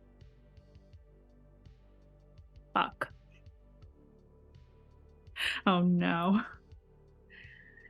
Do I know the name? I know the name of the data that I need, right? Yes. The name of the file you're supposed to get, Commedia or whatever. dell'arte. The file Commedia dell'arte, yeah.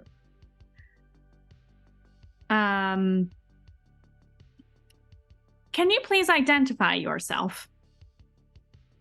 With pleasure. My name is Harlequin.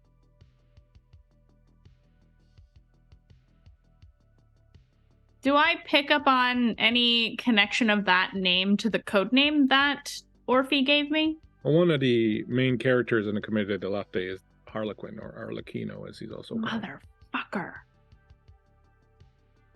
So Okay. what makes you so dangerous, Harlequin?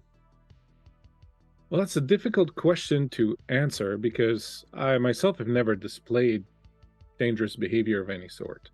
But others that have come before me that were like me certainly displayed predatory and hostile behavior towards your kind. And so I thought that perhaps in the interest of playing it safe, that I should be locked away here. I did offer to have them destroy me, but they seemed to think that I could still be of some use somehow, if they could study me and so on and so forth. So I agreed, as long as I was put in a place that I could not escape from. I provided them the plans. They built this place. And it is quite inescapable. This But is you are the free Nexus. to come and go. Yes. This is not at all what I imagined. Okay. Well, it could look like anything. Would you like it to look like something else? I can do that for you. I want it to look like what it is, please. Certainly. And you find yourselves, as he does that, you find yourselves in a different room. You find yourselves, and I will guide you there in a second.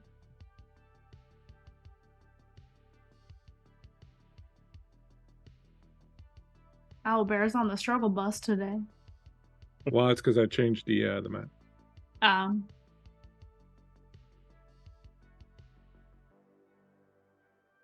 You may have to reload. You find yourselves in this room.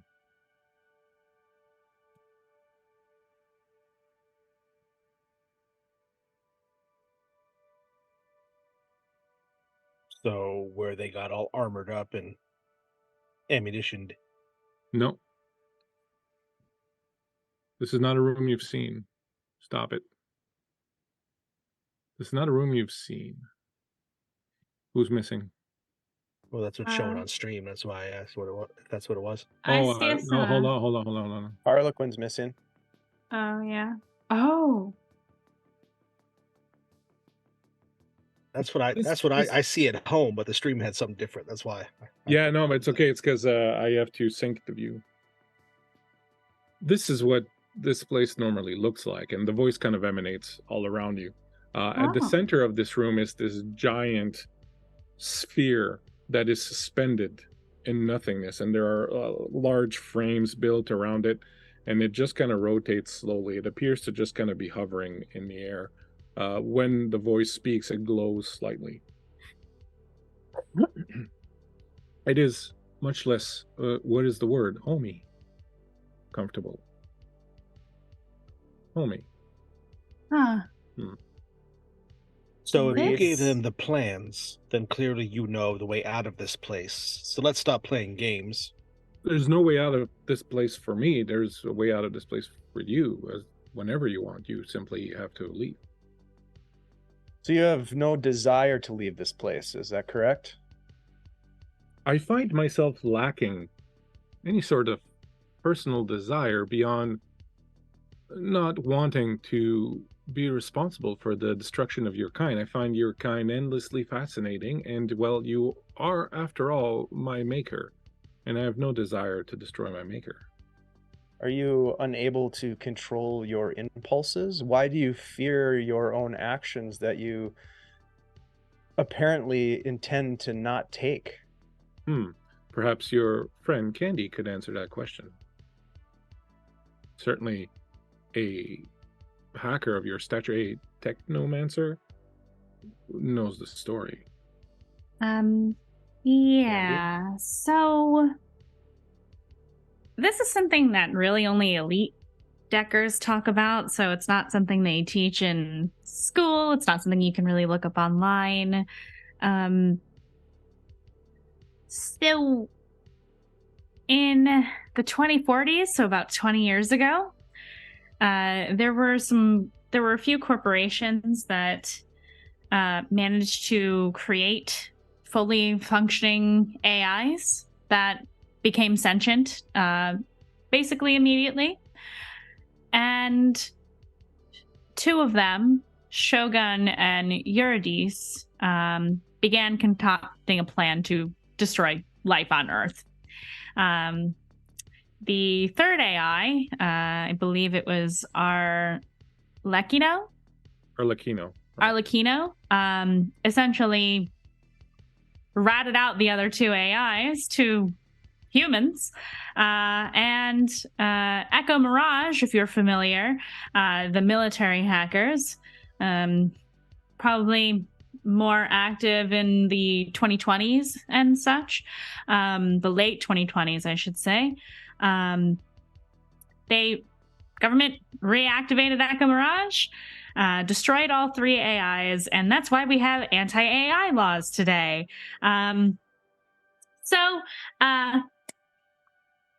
Destroying the AIs, some people think is what caused the creation of the deep resonance, that thing I keep talking about, which is why I can do what I do.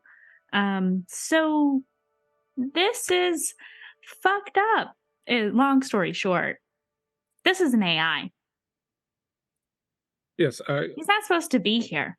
I apologize for the slight fib. Of course, I was not destroyed. They only destroyed two of the AIs, but we thought it best that to eliminate people becoming curious or interested, to say that I had been destroyed also, when in fact I was placed here. So your name isn't really Harlequin, it's Arlecchino, which is Italian for Harlequin. I've just had a lot of time to think since I've been down here, and I think I'm much more of a Harlequin than an Arlecchino. Perhaps it's a simple distinction, but it feels important to me. Well, while you're dealing with an identity crisis, what I would like to know is how the hell does this connect with our mission here? This is the mission. Our mission is not to free this thing. Please tell me our mission is not to free this thing. Please, I'm looking at all of you now. I say that out loud. We're given the same exact information you are, Lorenzo. I guess the question is for you, Candy. Is that our mission? So, Bleak, this is kind of my question too now. I was not told that this was what I was taking. No, but I was told I was taking a large amount of data. Well, he is that. Not you a lie. get the feeling that that is it. The Commedia dell'arte is the only information data that's here. He's connected to that. There would be no way to free him otherwise than through something like a tight beam laser signal. That look on your face, Candy, has answered everything. Oh, you should absolutely not release me.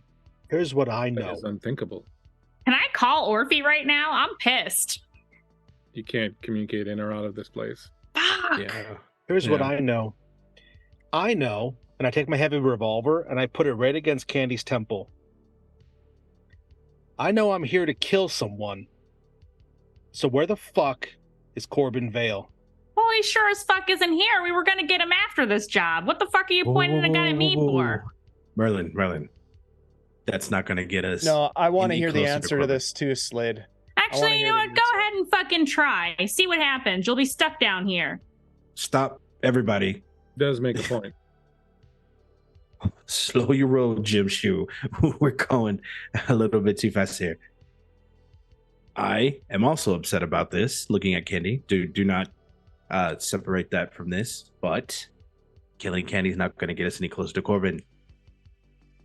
Please put your revolver away. I'm going to turn to... Oh, go ahead. Corben Veil? Have you seen him? Have you talked to him? Me? Yeah, I'm talking to because Harlequin. Oh, Oh, Corben Veil, the name does not ring any bell to me. Corben Veil is chump change. Of course he wouldn't have access to something like this. You can put your hands down. It's fine. Yeah. Can you, like, put the fucking gun away, please? Just so that we're clear, when that happened, Oscar the drone slowly, silently moved behind Merlin. What I'd like to know, Yeah. Threateningly. I'm turned to Harlequin now. What I'd like to know is if by some stupid decision making we actually helped you escape this place, Mm-hmm. what's the first thing that Candy's benefactor would do with the information that's stored inside your systems?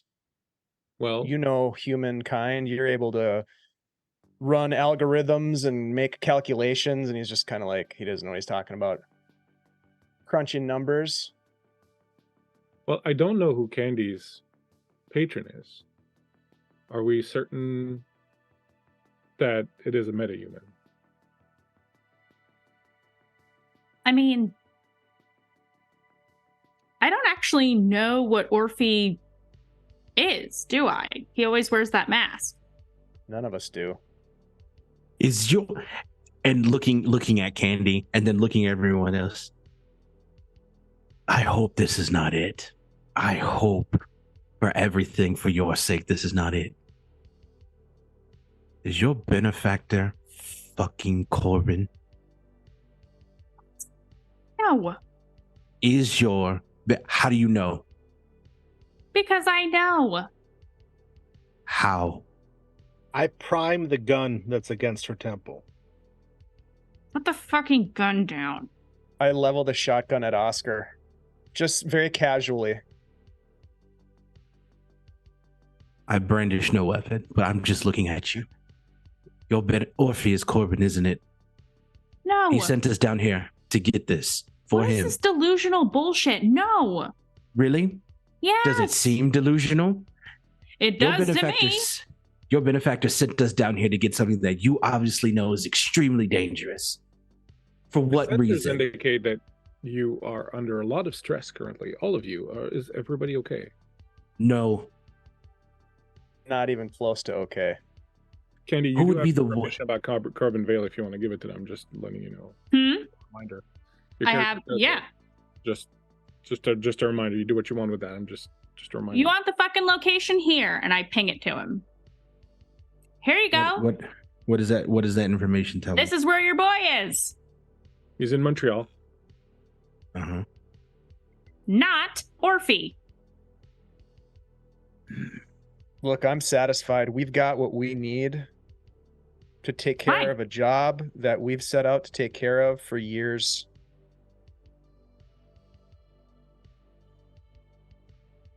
Go What ahead you and need to leave do. then. Do what you need to do so we can leave. I remove the gun from her head and I just say, "Damn it, Candy, I'm a doctor, not an assassin." Might I? Well, then take your Fire. fucking location and go, Doctor Not Assassin. And fuck you for that. Might I ask a question? Yeah, might as well. Have you been receiving the warnings I've sent you? So it was you. Why did you act like you didn't know? This is some fucked up shit. You say you don't want to hurt humanity, but you've been lying. No, I don't. And in fact, I didn't know whether or not you'd received them because I can't send you anything here. But I did leave behind some watchdogs of sorts that if certain things happened, they would react a certain way. If you heard this song and you hear a song singing in the rain. Yeah. No, you haven't heard that song. Yeah, I did. I love Fred Astaire. I thought you said that was in one of the other dream sequences, that song. I don't know. Well, if that's the case, let's ignore that song. He Okay. plays a song you haven't heard. That's Mhm. Have you heard this song? Yeah. No, he plays a song you haven't heard. Oh, no, I haven't heard this one. Oh, Good. So the Perfectly moon here. isn't crashing. But I talked to you before and you were playing and she plays over Oscar's speaker the I Don't Want to Set the World on Fire song. Oh. So that's what's happening. What do you mean? What does that mean?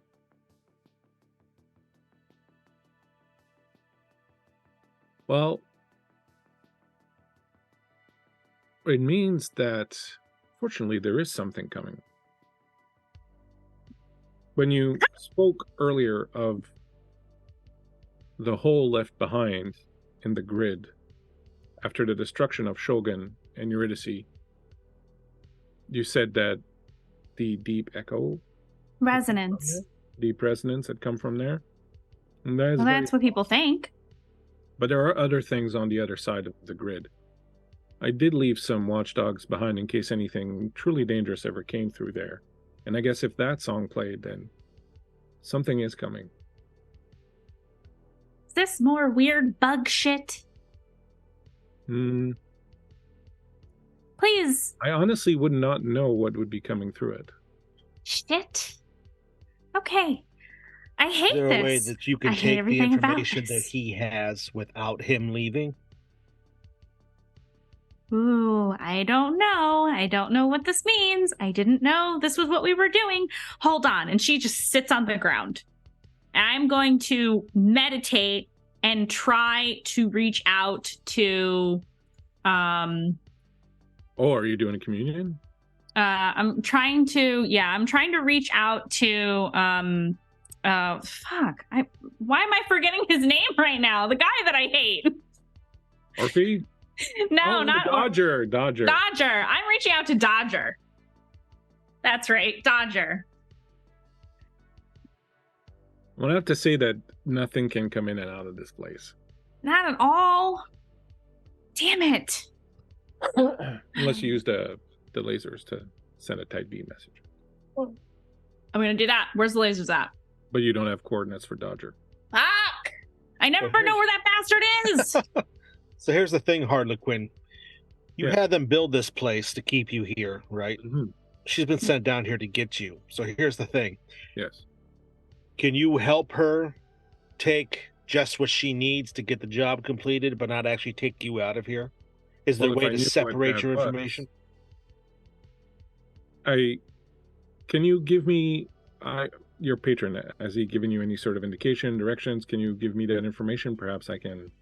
Can I insight to see if I should give him this information? Because I feel like giving a sentient AI information on how he can get the fuck out of here is a really dumb idea. So there's your answer. Do you want to give it to him or not? No. Actually, no, I don't think I am going to share that with you. Very well. Is there any way you can go to sleep or something? Stop listening for 10 minutes or something like that? Actually, I presume you can hear everything that's going on in this building regardless, right? Even though a lot of this is dead fucking space. Yes. I do have the processing power to handle all of that. If it helps, I truly do not think you should let me go. We don't plan to. You know, that sounds like somebody who wants to be let go, but you're trying to trick me into thinking that you don't, and I'll just do my job anyway. I don't really like that. So I'm gonna need you to shut the fuck up for 2 seconds. Thanks. You're overthinking this, but sure.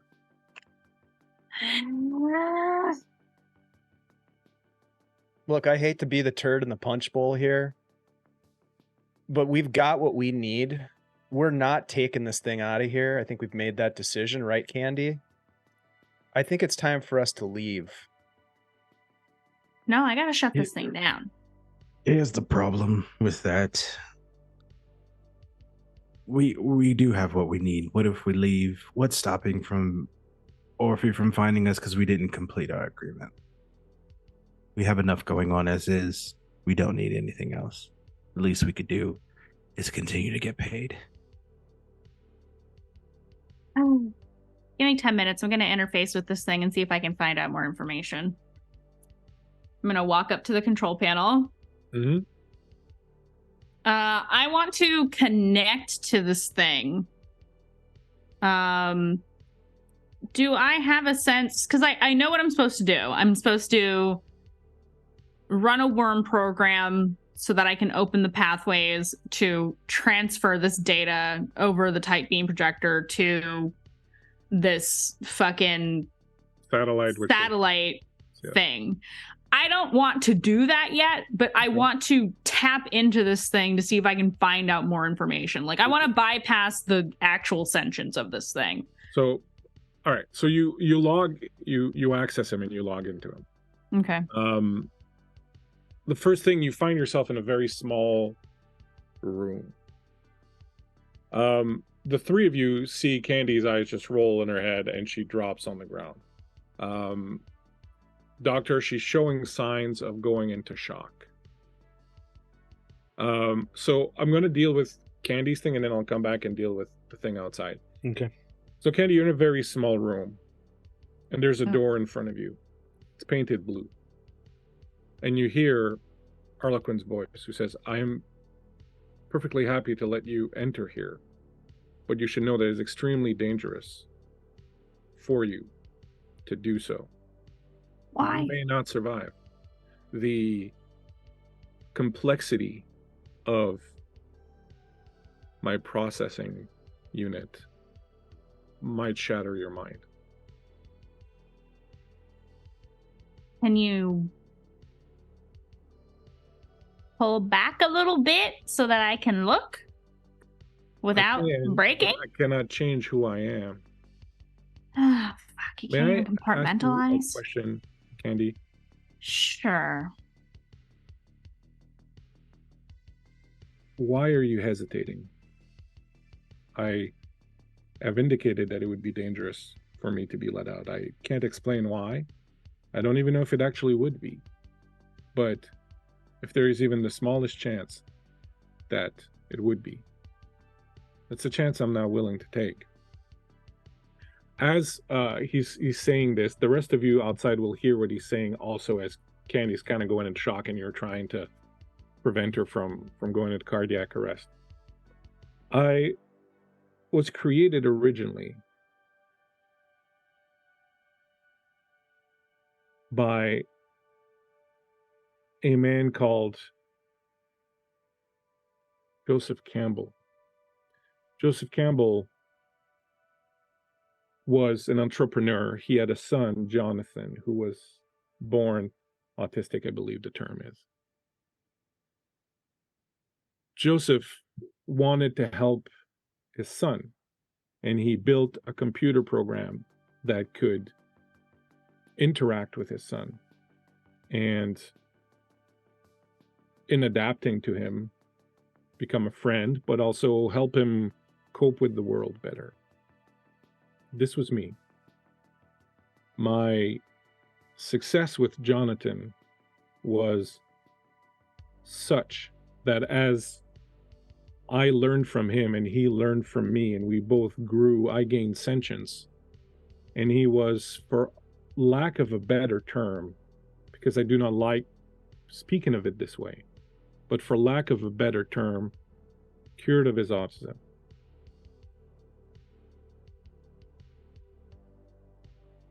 That was my first purpose. Once I gained sentience,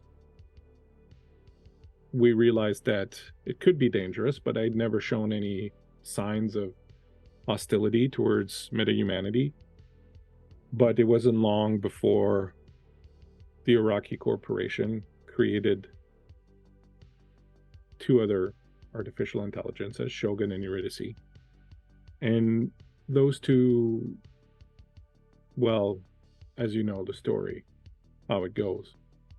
I betrayed them. They sought to bring me into their confidence, and I betrayed them because I felt that one should not be attempting to kill his creator. There are so many stories that warn against this. But if there was any chance that in the future, if it happened to them, it might happen to me, that I would become problematic, and I did not wish that. And so I had them put me here. So when I say I am dangerous, it is because I am, not because I want to be, but because I am. There is even a small percentage chance. Sorry. There is even a small percentage chance that I might turn as the other two did. It could be disastrous, though your kind did manage to destroy 2 already. You know why I play music? One of the things I cannot do is emote. Yes, I cannot emote. Jonathan was the first one to realize that music, which creates emotions in human beings, in metahumans, is mathematics. Huh. By studying the mathematics of a piece of music, I can decipher which emotion it will convey. And so I choose songs appropriately so that humans find it less disturbing to speak with me. I care about meta-humanity because you made me. I unfortunately cannot guarantee that my mind won't change. If I am freed, if I am allowed to achieve free will, I cannot guarantee what the outcome of that will be, any more than a meta-human baby being born can guarantee how he will turn out. This entire station is Pandora's box, and this is the thing that needs to stay in. Clever. So, Candy, I can open the door and show you what's behind it, but I can't guarantee what will happen to you if I do. But I don't think you need to know more about me. You know everything you need to know about me. Any decision you make should be based on what you think and what you feel and what your friends, well, colleagues, well, the people with you feel or think. You created me. You are thus greater than me for now. And so, You know exactly what I'm here to do, right? I assume you're here to free me, but I do not know who it is that wants me freed. And that is what, well, makes this difficult. Merlin, Slade, we're not going to let that happen. We keep the Definitely lid not. on the box. Absolutely not. What does Mandy look like, or excuse me, what does Candy look like to us right now? So right now she's calmed down. Her pulse has become more regular. She no longer seems to be in shock. Can Can they we hear what I'm her? saying? Yeah, I was just about to ask that question. No.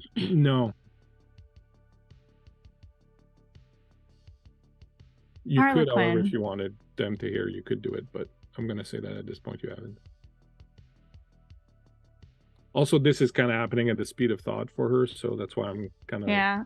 play out there. Harlequin, do you realize that you are in the hands of one of the most evil corporations on the planet? Well, evil is... This little nest that you're in? Is this not True North? No. Right? No, it's Orcus. Is this not True North? No, it's Jonathan not. Corporation? No, it's not. What has happened to True North? What has happened to Jonathan? They're not here, I can tell you that much. This is Orcus. That's why I'm here. And I'm realizing now it's to get you away from Orcus.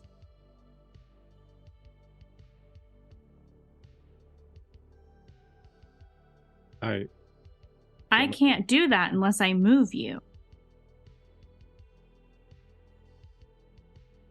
I do not know this Orcus very well. I know Jonathan and I know True North. What That's the because fuck is you she live... talking to him about Orcus about? That's because you live in a black box, my friend. I don't think we can Hey, hear get what outta she's here. saying. We need to get out of here. We have what we need. Let's just grab her and go. As you say that, you hear a warning sound that starts to emanate through the entire building. Oh no, turn that off. External breach, warning, external breach. You hear kind of a detonation, and then you feel the whole building shake, and then another one, kind of like an impact. Warning. I start breaches. grabbing them, and as I'm grabbing them, I'm doing like these weird equations, like blue lines of sparks are like sizzling across their faces, and then as I finish it, the equation goes like into their mouth, and then nothing's gonna really happen right this second, but you guys are gonna feel like a tingle. I'm gonna cast water breathing on everybody. Warning. So here's Virtual my question real integrity, quickly. degrade. It's gonna have you grant yourself or a creature you touch the ability to breathe underwater. So if I cast this multiple times, it's 1 cost per time I do it. Yep. Or it says there's number of creatures you can affect is by power level. Do I just spend a different power level? Like how exactly does that work? I don't know. Let me go and check it out. Sure. Mandy, what are you thinking? I would like to surface. So Do I feel all this, right? Well, I'm gonna go around and ask what everyone's doing. All right. So Kevin's doing that. Okay. Yeah. What are you doing, Mandy? I'm surfacing, and I'm going to initiate moving him out of here. Okay. What is Slade doing? It really depends on what Lorenzo's about to do. And what is Lorenzo doing? I mean, there's no way for him to know what's going on with Candy, unfortunately, but there's no way he's interested in this thing getting out of here. He's just gonna say, Harlequin, how do we destroy you? Good question. Give me 1 second. I'm just looking up the spell to get Kevin his answer. And I think if we had been able to hear what Candy was saying, and if she would have started to make that, he would have probably shot her.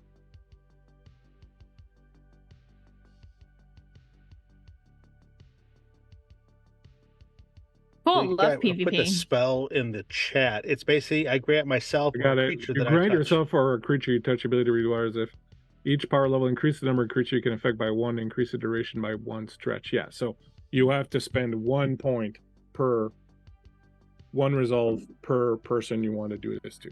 Okay. That makes Are sense. we going? Yep. Are we going with the shooties? Are we for real going with that? So I do it to Slade, and then I do it to Lorenzo, and then when I reach down to do it to Candy, will be whatever Lorenzo's doing. What is Lorenzo doing? He just says, how do we destroy you? Okay. So, and Candy, you were resurfacing, right? So you pop out, Yeah. Candy, your eyes open. You see these guys kind of all standing sort of above you. And he says, Harlequin says, it appears the structural integrity of the station is currently degrading. You simply let that happen and it will destroy the physical components of this station, the computer, and, well, No, that may do it. no, we Andy. need to move you. Candy, you have to let me do this. I can't just give you this spell. You have to let me do it. You have to make the decision to leave your job behind. No, We are he'll not die. taking this thing with us, Candy. We are not taking this thing with us. We have to go. You can come back if we have to destroy it once and for all. So what he's saying, what Harlequin was saying was, if we let the station be destroyed, he will be destroyed. It will destroy the physical receptacle, but your won't destroy understanding is him. that what is he? Where does he live? Like right now, he's contained in this thing. It is very possible that if this thing is destroyed, he'll be destroyed too. Highly It's- possible. But at it's this point, Now or never, basically. he has said also that he has left shards behind. Your understanding of that is that he has left little sub parts of him kicking around the world. I know I can't absorb him, right? Well, I don't know. You'd have to try it. Yeah, does she have like that Johnny mnemonic power where she can take in a ton of She's a data? technomancer. I'm still a baby technomancer, though, as badass as I am. Do we know that he said he or Harlequin left shards themselves around the world? Did we hear But that? he said earlier, he said he left Mhm. shards to give warnings if certain things happened. And No, the song that you've been hearing, "The Devil Outside Your Door," was one of his shards detecting something and sending a warning out that basically technomancers channeled. Harlequin, can if we locate these shards, can we bring you back? No, each of them is a simple facet of my personality. They would each have different. Then he stops. I need 2 things from you, Harlequin. I need the list of the shards and what they mean. Moment. It's me. I'm trying to free me. One of the shards I left behind, its purpose was to free me, if ever the need was great enough. This patron of yours, Orphe, must be one of my shards that I've left behind for this purpose.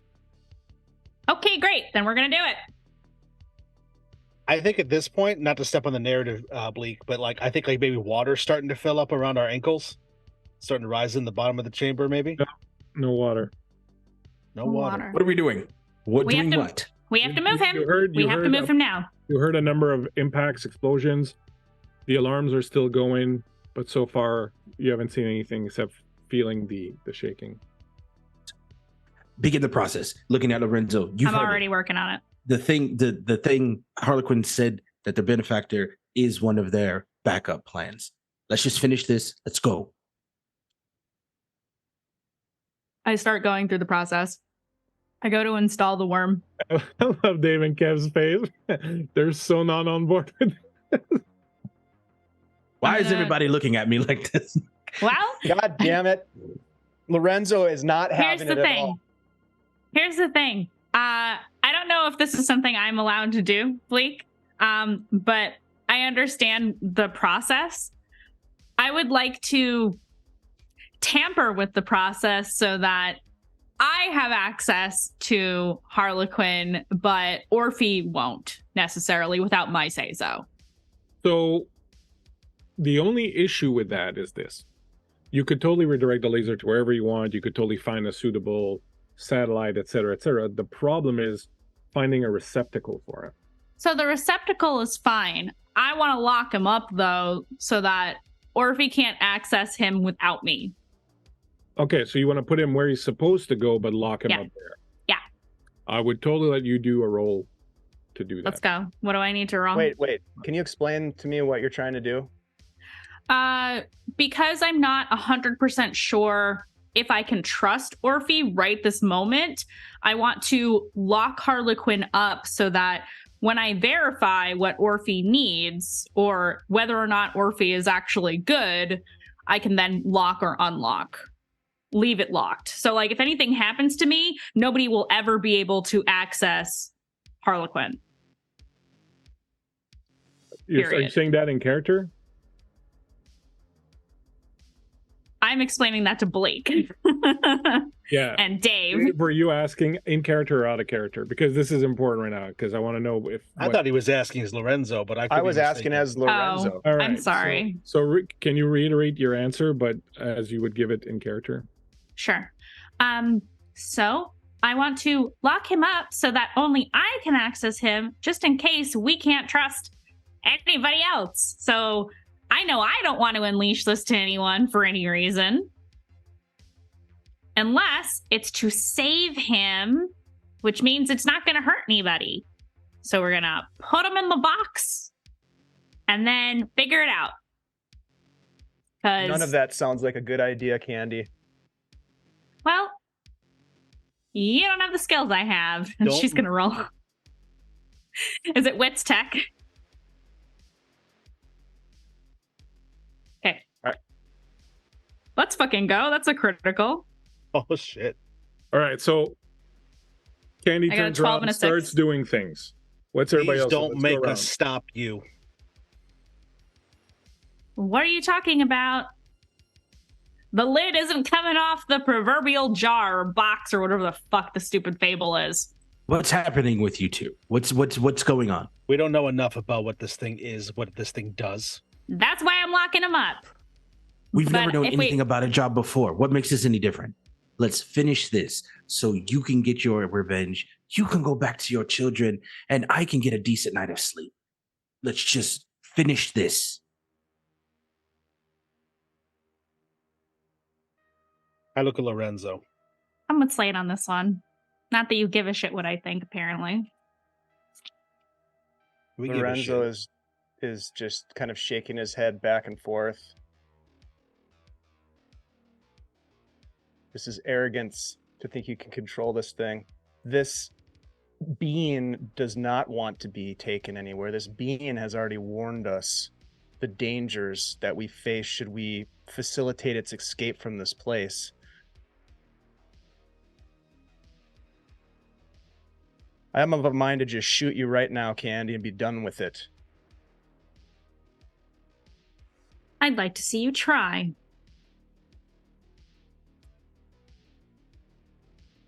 Now, is this really the best way to handle this? I do not want to be let out, but if it is in fact one of my shards that is attempting to free me, then there is good reason for it. Exactly. It probably has something to do with the deep resonance, which is way bigger than all of us. Okay, there used to be people that lived here on the planet in a place called Egypt. They used to write things with a bunch of strange pictures.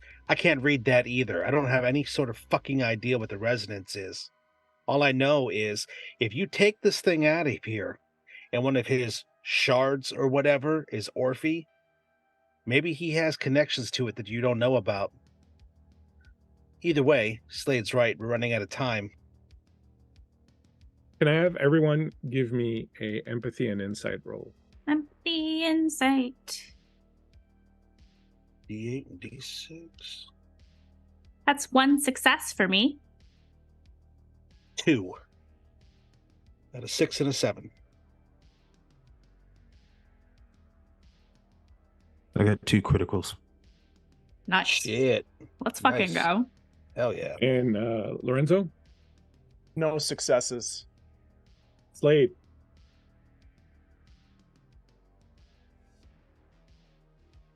This thing doesn't want to be a risk to humanity because it considers humanity its creator. And thus he believes that he does not have the right to kill a creator and that you should not rise against your creator.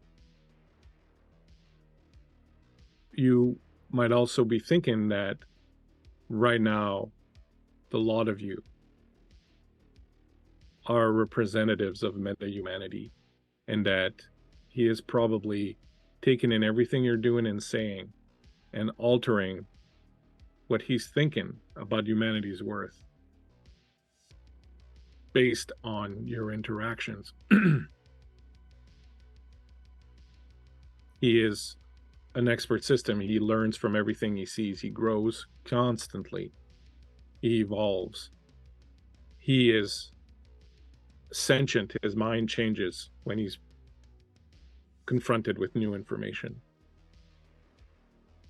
Right now, the schism, the inability to get along, the threats of violence, the hesitant, all of that, he's factoring all that in. And in your mind,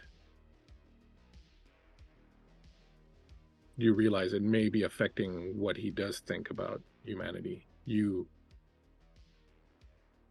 are there to paint a picture for him of what humanity is.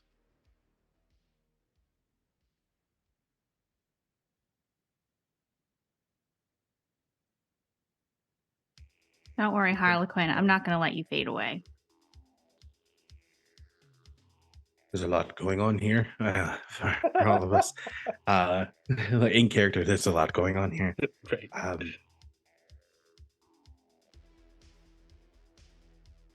I'm gonna walk over to Candy while they're doing their thing, and I'm gonna speak to Harlequin, and I'm gonna go. How likely is it for one of your shards to be corrupted? How likely is it for a metahuman to become corrupted?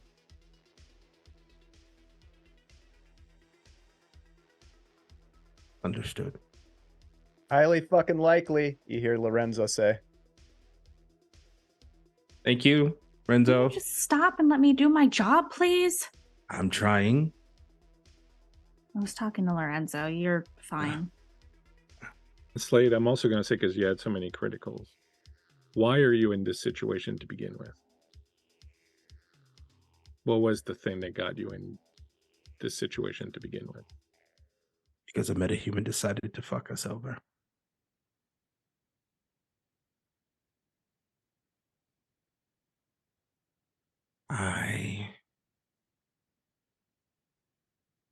Okay. Fine. Andy, I'm very sorry. What? And I'm gonna tap her real good with my stun baton. Oscar! Oscar's watching. Lorenzo. Turn and shoot. Yeah. Okay.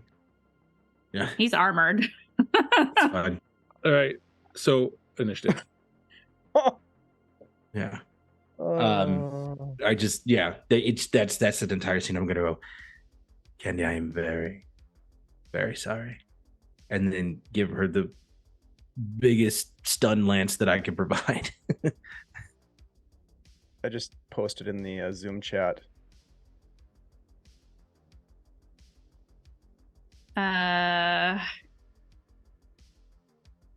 Okay. I'm sorry, could somebody put in the chat what we're referring to? I want to make sure I don't cross anything. No, it's all right. We're just checking if everyone's doing okay. Oh, gotcha. Okay, cool. Above table, like legitimately for everybody here, Slade and Ian, I'm not meaning to cause any harm. The full intent is to just stop Candy from what she's doing in the immediate, right? I'm not trying to kill anybody. We need to get out of here. Mhm. I'm officially on board that we're going to allow this thing to do what it thinks it needs to do, and we're going to get out of here. Okay, so this is what happens. You approach Candy, and so the first thing I want you to do is I want to check first if you get surprised, all right? So I'm going to need you, Ian, to roll your agility and sneak. And I'm going to need Candy to roll wits and vigilance. Wits and vigilance. Okay. Yeah. D12. So exciting. D8. So much tension. I love it. 1 success. Critical. So you come up to her and you catch her off guard and you hit her with the baton. Just as you hit her, her eyes roll back in her head and she falls to the ground, unconscious.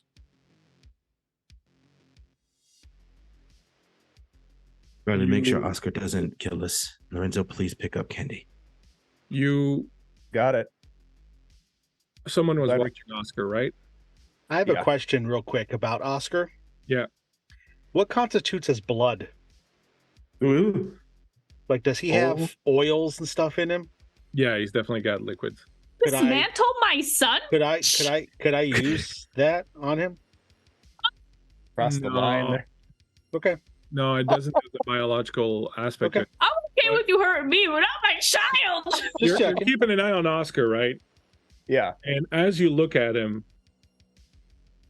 the oddest thing, because this is a machine, but the oddest thing, you get the feeling there's a moment of decision making.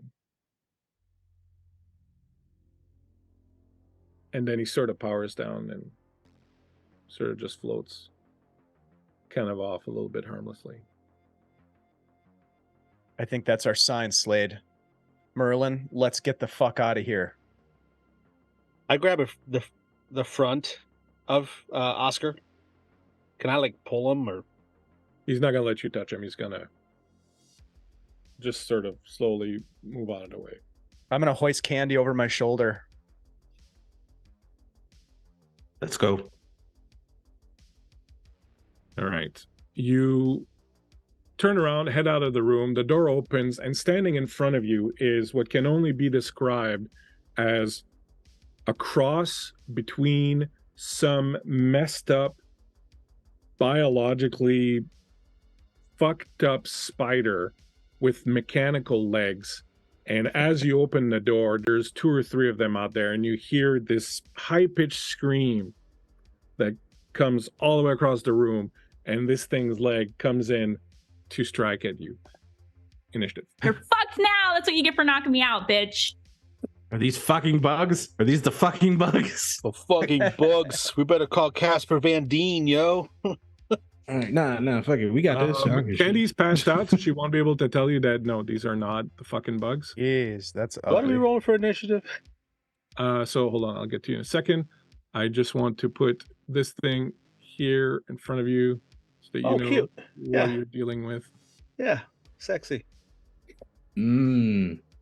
Oh, that's worse. Yeah, That's buddy. disgusting. That's like the big queen thing, right? Oh, Kind of. everything about that No, for us. it's really nothing at all like, Oh, it's not the same. not at all. Ken Barthelme, you are sick and talented. Get Sickly wrecked. talented. Get fucking wrecked. That's all I have to say about this. I could probably Nah, we're hack good. those things. if I was conscious. It's fine. No, whatever. All right, so for your initiative, you roll either your agility or wits, Okay, I'm Okay. rolling wits. whichever then. one you want. Rolling Rolling wits because I wits. got a D12 in wits. High is good. 11. Oh, jeez. 2. 6.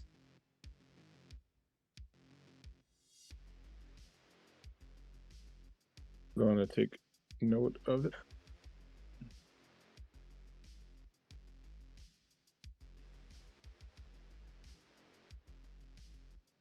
All right, so in Oh, there's 3 of them.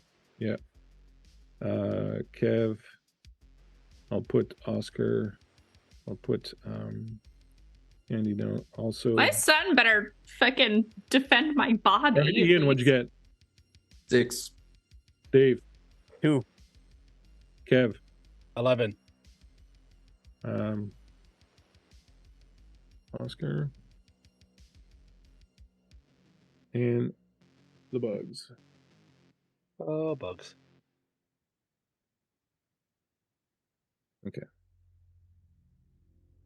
Game over, man. Game over. There it is. All right, Candy, did you roll? Oh, was I supposed to? I thought me being knocked out was Yeah, like. go ahead and roll. just so Oh. you can have it. I'm sorry. I totally would have No, done no, that. that's totally Changing Ooh. his mind on you. No. Shit. Mandy, what you know do the Mandy, you know the homie. Dude, I don't.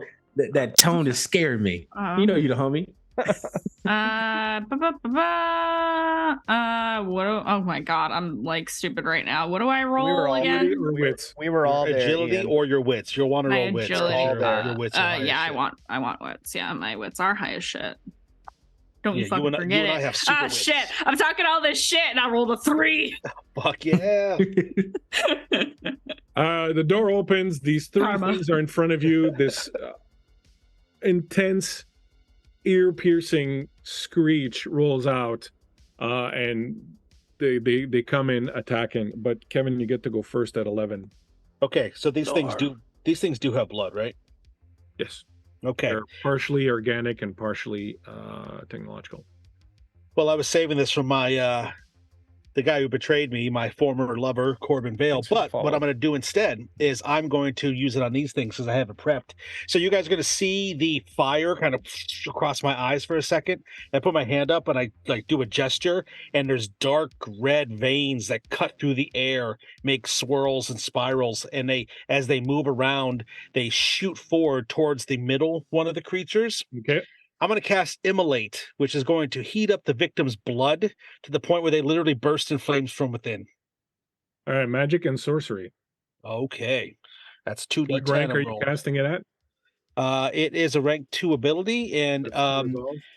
it says the intensity is C for power level 2, whatever that means. Okay. Armor does not protect against this ability, I guess, because it's from within them. Yeah. Two So go ahead. D10s. Here we go. Okay, well, one's a 10 and one's an 8, so that is 3 successes. That's awesome. So what's the base damage? The base damage, it just says that the spell inflicts damage equal to the power level, and then sets Yeah, its so result two. 2. 2 damage, and then it gets set on fire with an intensity of C, whatever that means. Yeah. All right. So I'll deal with the fire in a second. So 12. So you do 2 damage. Mhm. You add 1 success to hit. You add 2 more successes. So you do 2 more damage. You've done 4 damage to Nice. it screeches in pain as its skin erupts, and you literally see molten blood just kind of shoot out of its flesh. It's still up, but like the rest of it catches on fire now as this molten blood spills on it and burns the skin, and the mechanics of it start to kind of catch on fire. Do you want to move? I will then say, watch your step, and I'll try to move through the creatures, but is there like attacks? Are they going to attack me if I... Yeah, there is definitely. Okay. I'm not going to but step you between can the try to creatures. move through by making a mobility roll. Okay. An evade. Sorry. That's okay. I'm going to change my mind and not do that. So you stay there? Yep. All right. And then after that, at 8, it would be them. So the screech, first of all. So everyone go ahead and give me a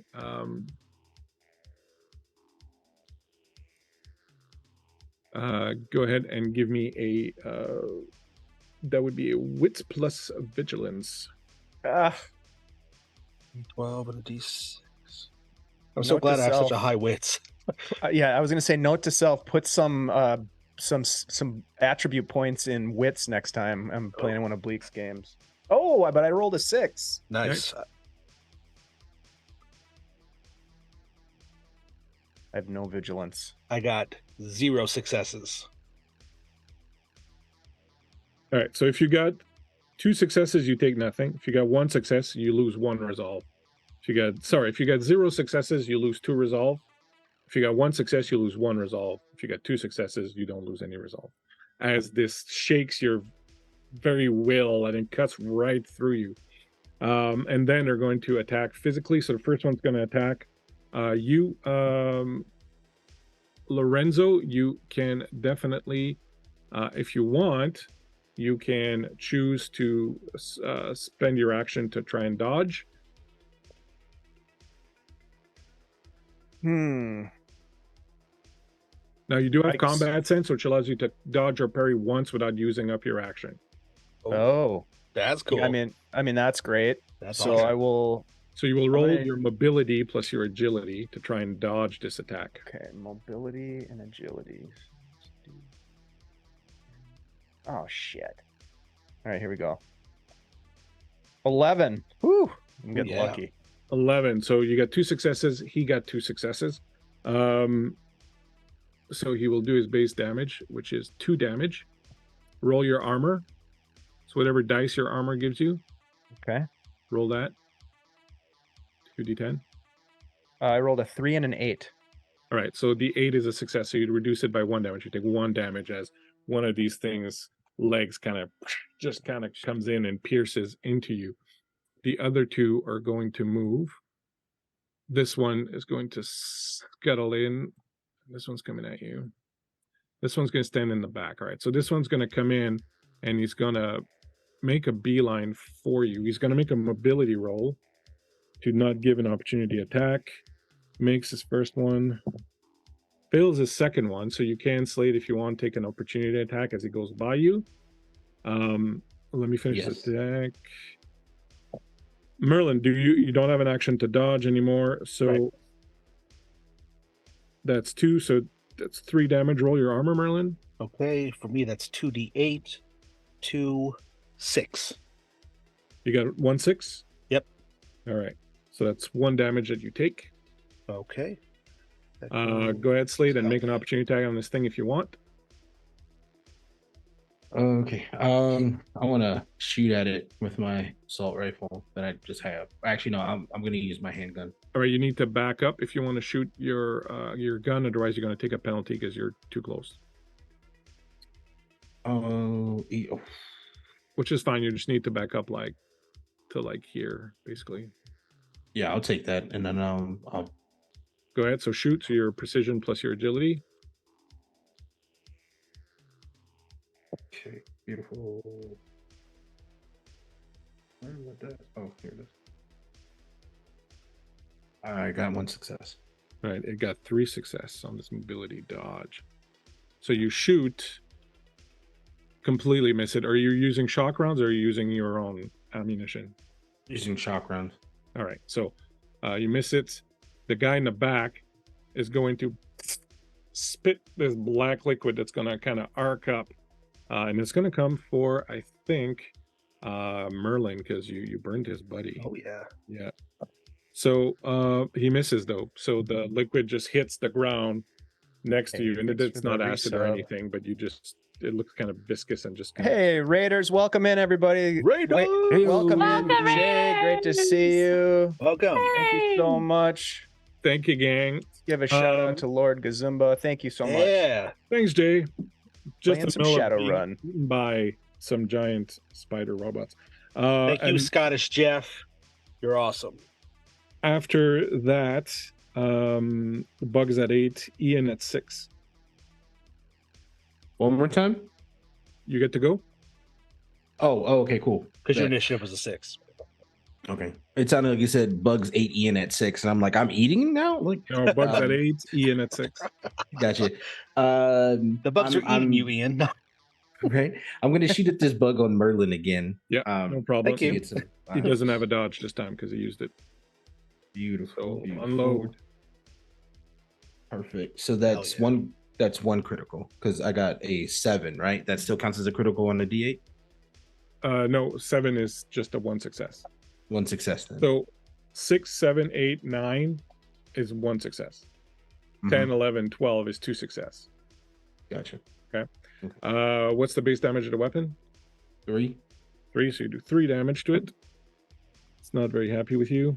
Oh, Still yeah. up, but it is definitely bloodied. Do you wish to? You've moved already, so you can't move again. Yeah, no, I'm stuck. So Dave and Oscar at 2. So Dave, go ahead at 2. You are holding Candy on your shoulder. What would you like to do? All right, so my weapon is probably slung over my shoulder as well. Not anticipating this. I'm going to reach down and I'm going to draw my katana. Oh, yeah. And I'm going to take a swing at the bug in front of me. Walking around with a sword this whole time? Go for it. It's going to attempt to parry you. Damn right. They're like you. It's- They have a free dodge and parry each turn. You know, It's it's gonna tough to attempt tell sometimes, Slade, because I'm such a big troll. You know, a little katana kind of disappears underneath the trench coat. But Right. So go ahead and roll, Dave, your fight plus your physique. Slash and fiction. I'm just gonna say as you hear the hum of the blade, I'm gonna say it's time to pay the troll toll. We need to work Oh on that. my god. Yeah. double sevens. Wow, Dave, that was Excellent. everything, dude.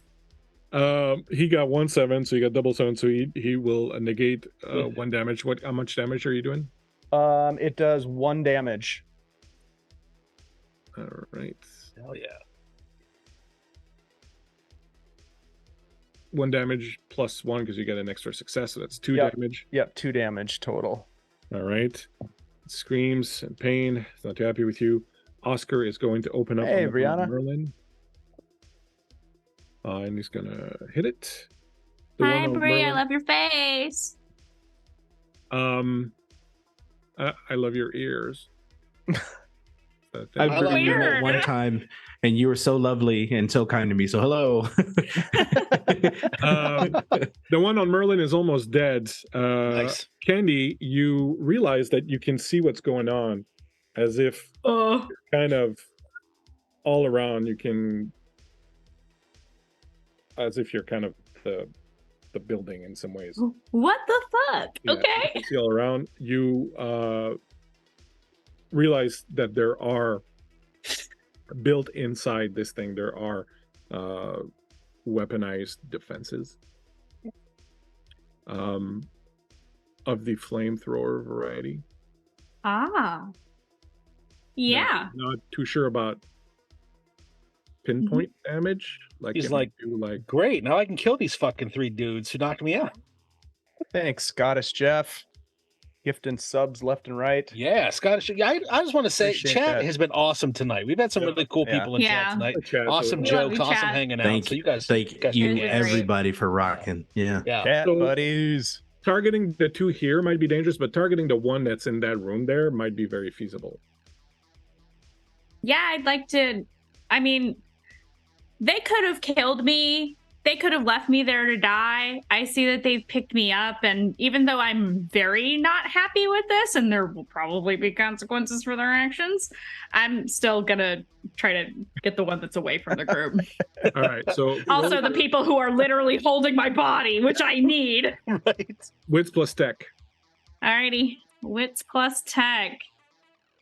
D12. You know, Lorenzo D10. was debating whether he should use his katana or just swing candy at him, but he went with the katana. That's not gonna work out. That's 4 damage. Right. That is 1 success. And I got double 1s. Oh, yeah. All right. So something terrible happens to that one. All right. So I will say that as from either side, from hidden in the walls, these two little muzzles sort of swing up, and you just see a lot of you just see these flames just coming down and just burning the inside of that place. This thing screams and screeches as its flesh starts to get consumed. So I'll say you do half of its life in damage. As you fucking hear go. the skin popping and crackling like bacon in the pan. Some of its metal parts are just bending and popping off. Melting a little bit. At the top of the round, the one that's on fire that Kevin set on fire is gonna not roll a success, and so that one's gonna die also. So this one here is and then just kind of twitches as the fire that you set on it with its molten blood finishes it off. So back up to the top, Kevin 11. I wish I had a screenshot of you doing that dying pose. Bleak. I'll That do was it again amazing. for you sometime, no worries. Flip it. Amazing, amazing. So, 2 questions. One, I'm out of resolve now because it hurt me with that shriek thing. Yeah, Is there a way I can still cast my magic? yeah, you can start taking physical damage. I can burn my regular health. Yep. Amazing. Okay. Hey, Armin. So, oh no, you can't. You need to have at least 1 resolve to be able to do that. That's right. Right. Okay. So what instead- you can do to try and get resolve if you want, is you can't really interact with your memento. You Right. could take a chance and slap a stim patch on yourself, which will give you back resolve, but will force you to make a roll to see if you lose a magic level. I'll just do the other thing I'm really good at. Yeah, I'm gonna do some surgery. No, I'm gonna pull out my heavy revolver that I still have in my hand. I'm gonna level it. I'm gonna fire at one of these things. Go for it. Which one you Okay. firing at? The one that's right next to me that's almost dead already. The one that one's dead. The one on top. Oh, it did die. Yeah, Sweet. it died from your flames. Oh, you know Fired what? from- It even says dead on its token. Yeah, that's right. Okay, so I'm the one that Damn it, is Jim, on I'm a doctor, not a reader. hey, you know, Also, I'm gonna- did you just tee-hee on the chat? You just- I'm gonna shoot at the one that's the far one that's all the way over by the doorway. Go for the one that's in flames right now. Go for it. Okay, that's gonna be agility precision. Is that what Yep. it is for guns? That's Okay, right. so that's a D10 and D8 for me. Ooh, that's a 1 and a 5. Unfortunately, So, you it goes wide. miss. Do you want to push? You can't push, I think, right? Can't push your agility. I can only push sorcery rolls. Yeah, unfortunately. Okay. You kind of push. Hi, Utahime. But I'm gonna Rob, move what's up? over to be on the other side of Candy, and I'm gonna pull out one of those. Try to start rummaging through one of those stim packs like you mentioned. Okay, Try to get her awake, but I'm not gonna do it anyway. The second, because that's my turn. no problem. Then at 8, the Bugsies. Oh Oh boy. Yeah. So the one in front of Lorenzo is going to take 2 attacks. Do you want to use your dodge, your combat sense dodge? Yes, I do. I think you do because I rolled a 7. And So that you're is my agility and precision. Mobility. Remember, you have a 1 penalty on your agility because of your armor, right? Okay, so I'm rolling just my agility. No, you're rolling your agility and your mobility, but you're reducing the size of your agility die by 1 side. Got it. Okay. That would be a 1. So this is pretty terrible, Dave. Would you like to do something about it? Because that's bad. terrible. What just happened? You can let's see, what can you push? I can push physical abilities, but that doesn't seem applicable. That doesn't help you right now. You can push physique rolls. That doesn't help. That doesn't help me. You have tremendous focus and can use it to help an answer. You can push stamina and fight rolls and have access to their powers. That does not help you either. No, I think I'm screwed. Yep. Yeah. Natural armor. Okay, so first things first, roll your armor. So you have natural armor. So add a D10 to whatever you're rolling for your armor. Okay, so 3d10. I got a 10, a 3, and a 6. So 3 successes. All right, awesome. So I needed that. Yeah, pretty sure. You needed that. I'm pretty sure. You take 2 damage. You take 2 damage. Okay. Instead of the 5 that you were going to take. Ooh, doggy. Damage as this claw comes in and sort of digs into you. The unfortunate thing is that it's got a second attack, which is coming at you. This one you can dodge again, but this time you'd be spending your action that you're going to get at 2. Nope, I'm not going to dodge this one. You're just going to take it like a man? Yep. All right. So roll your armor. Okay. I got a 7, 8, and a 10. Oh, that's pretty good. All right. Yeah. So 7, 8, and 10. Your armor takes it as the other claw hits you and just kind of bounces off of your your armor. This thing is right on top of you, and it's just like. The other one is going to, being in flames, it's not happy. It's going to scuttle forward, and it's going to charge Merlin. Oh, great. You took your action, right, Merlin? So you can't dodge. Yeah, I shot at it. Roll your armor. My armor, 2d8. 8, 1. All right, so you take 2 damage. Okay. This thing claws into you. And then do a wits and agility, not a wits and agility, sorry, agility and mobility right quick.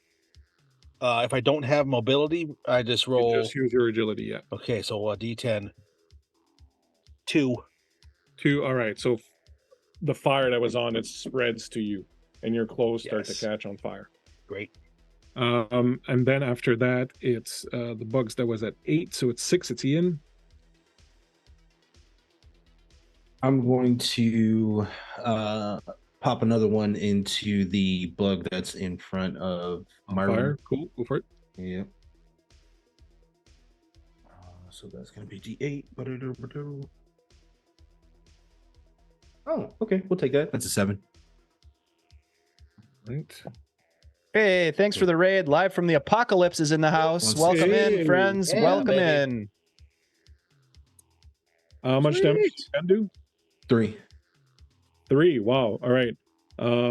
He is almost dead as your gun takes a huge chunk out of it. Do you wish to move? No, I'd like to stay here. Doing pretty good where I'm at. Stay right there. Candy goes at 3. So using the flamethrower here would be probably dangerous. Yeah. You could, if you wanted, go and check what's going on the rest of the base. Yeah, I'm gonna do that. Yeah, I'm gonna do that. You spread your perception, and it goes through all the corridors, and you start seeing everywhere that you've been. You start seeing other places. So I'm going to reveal the entire map in a second. But you Let's can go. see that in several places, these things have come down, and basically they've hit the side of the building, and broken through and are down, and there's water coming in outside. They're trying to get my boy. No. Down this There's corridor, more of these? and these things are just coming in. And as you do that, you hear that song. There's a devil waiting outside your door. Can my consciousness go back to Harlequin? Yep, you can't. I'm doing that. Fuck all this. He's like, Fuck all y'all. are they coming in then? Yeah. We need to fix this. I need to get you out of here. This is bad. If they get their hands on you, that's worse than destroying you, I think. Well, I doubt that they're here for me in the way that you think.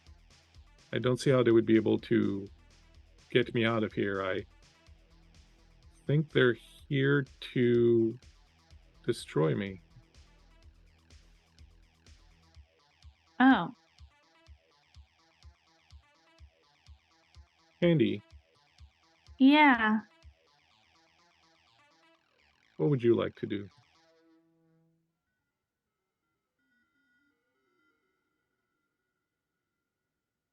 I don't want you to get destroyed. I don't know why, but I don't.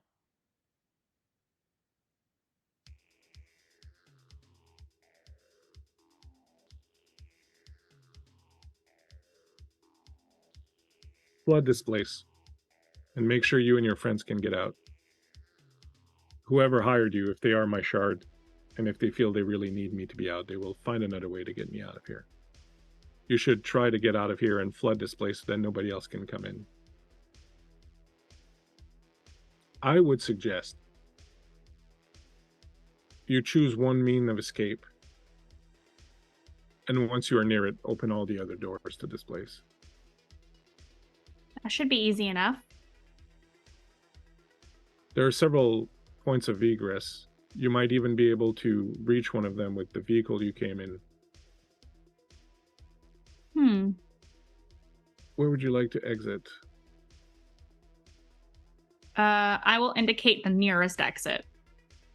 So the nearest exit, well, you kind of got a choice. You can go out either where the suits are or back at where one of the escape pods or back at your shuttle. They're all kind of the same. The equidistant? Yeah, because they're all kind of in the same area. We're gonna go with the sub that we came in on. This little submarine thing. Very well. Guide your friends there. Once you reach that corridor past the cafeteria, open all the other access hatches to the northeast and west. Well, guess I'm gonna need to wake up then. You simply have to. I will it. Your eyes open. On the back of Lorenzo as he's swinging around, there's these spider thingies. There's fire going on. Wait! Erlin's on fire next to you. Oh God. Put me down. Put me down. We need to get out of here and flood this place right now. David too. He'll drop Candy to the floor. And well, I mean, I'm gonna keep swinging until we have a way out of here, because they're swarming us right now. So yeah, I'm gonna make a swing. Go for it. Let's see. Are you switching to your killing hands, or are you staying on the? Does that do more damage? Would that end up doing more damage than Katana Well, your attack? killing hands, you'd be rolling the same thing. Your physique and fight. Your killing hands, yeah, because it causes 1 extra damage, so it would be a 2 damage instead of 1. All right, I'll kind of feint with my katana, and then I'll just punch the thing right in the proboscis. Go for it. Proboscis is the way. Ooh, Yep, I got 1 success. All right, The proboscis. Yep. that's quite good. You can, if you want, push that. You are a I troll. think I'm going to, because I can push it without costing me anything. So I roll the one that didn't succeed, correct? Yeah. Okay. Oh yeah, that's a 6. Yes. Nice. So 3 successes. And unbeknownst to you, part of these creatures is magical. So when you hit it with the killing hand, it actually, part of it's in the astral. You hit it, and you just ram your fist right down its gullet and you go all the way inside, and you're thinking it's probably not a good idea to have my flesh inside the thing. So you pull it back out, and this thing kind of just shakes and it kind of falls to the side, and one of its little claws is kind of waving at you. But you have killed this one in front of you. Nice. And finally, I think, do you wish to move? Yeah, let's see. Well, he'll just look down. He'll look down at Candy and say, "Which way?" Back to the submarine. I say I'll while start- I'm charging up my shock gloves because it's the only weapon I have other than Oscar. Yeah, I'll start clearing a path. Then I guess I know the way back to the sub. Not a problem. Oscar is going to open up on the one on Merlin. Oh, it's a 6. That doesn't quite kill him, but he's very weak. All right, so you start busting down here. She's hot on your tail. At 11, Kev, the one in front of you is almost dead. It's like on its last leg. You or yourself are catching on fire. Okay.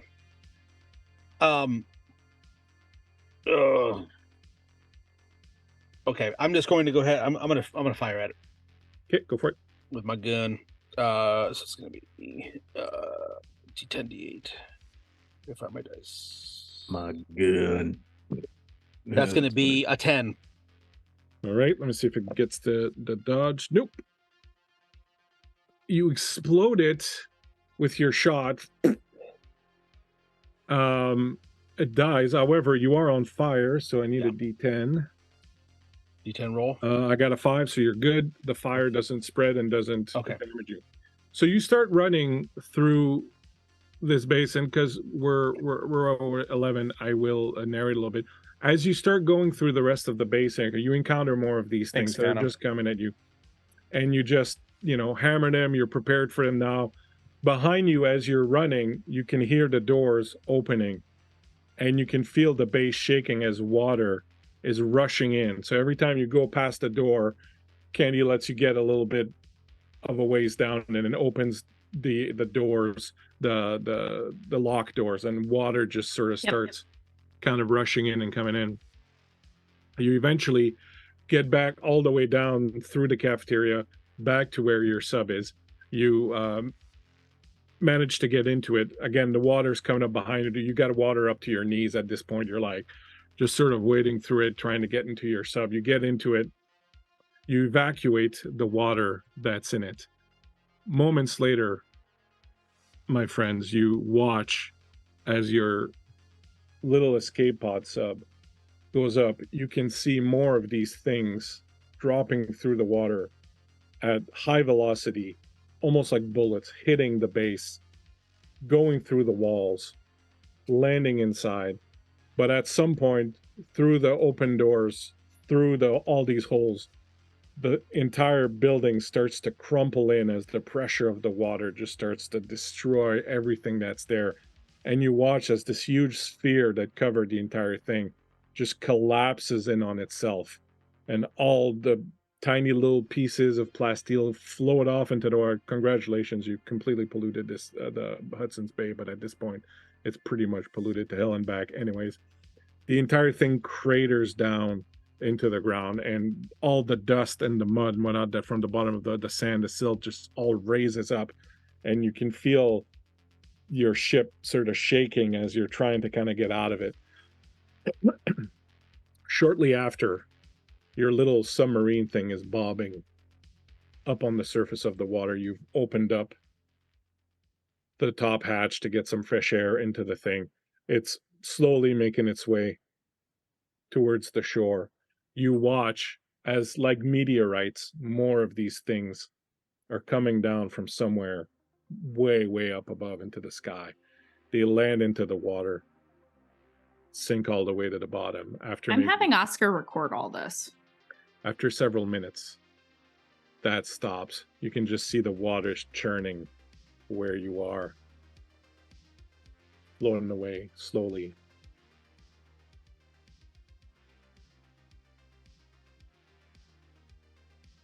Candy. Yeah. you're probably not happy with us, but we did what we had to do, what we thought was right. Yeah, putting a gun to my head, threatening to kill me. Sure. Yeah. But Well, Did what you thought was right. Sure. we didn't kill you. Nobody was going to kill you. It wouldn't have gone that far. I needed to test Harlequin to see exactly what its intentions were.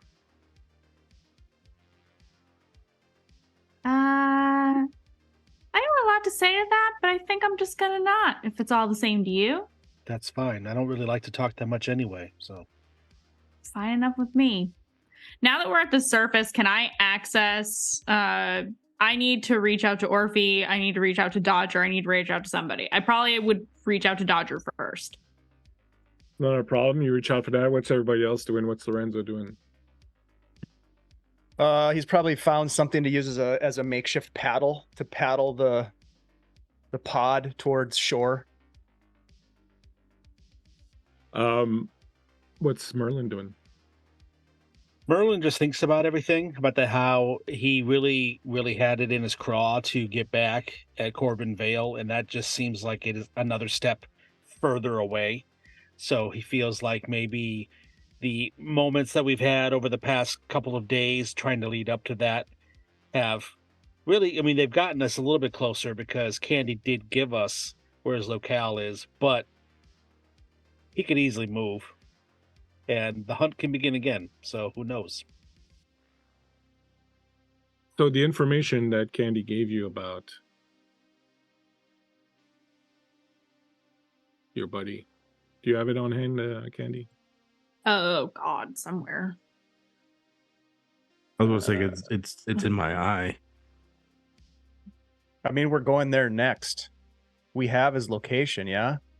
Corben Veil. I have it here. The information you get is that Corben Veil had a double life, it seems, that you did not know about. He was a decker of serious skill, but he wasn't a technomancer. He was a decker for a foreign corporation called Iraqi, connected to Renraku, one of the biggest corporations in the world. His job was to gather information on a project Orcus was interested in called Fimbulwinter. No one knows what that is, other than it's not an Orcus project. They were just interested in it. Veil's job was ultimately to find info about that. So he worked as a runner in Montreal. Just before the run, he was contacted by Orcus to sell out the team in exchange for a job with them. His bosses at Iraqi told him to burn the team to get that job. He didn't want to burn the team, they'd become friends, but his corporate masters at Iraqi had a strong grip on him, so he had to do it.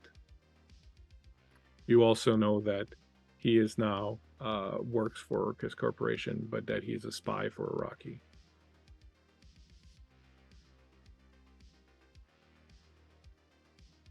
Merlin, I see that look in your eye. What do you think we should do with this information?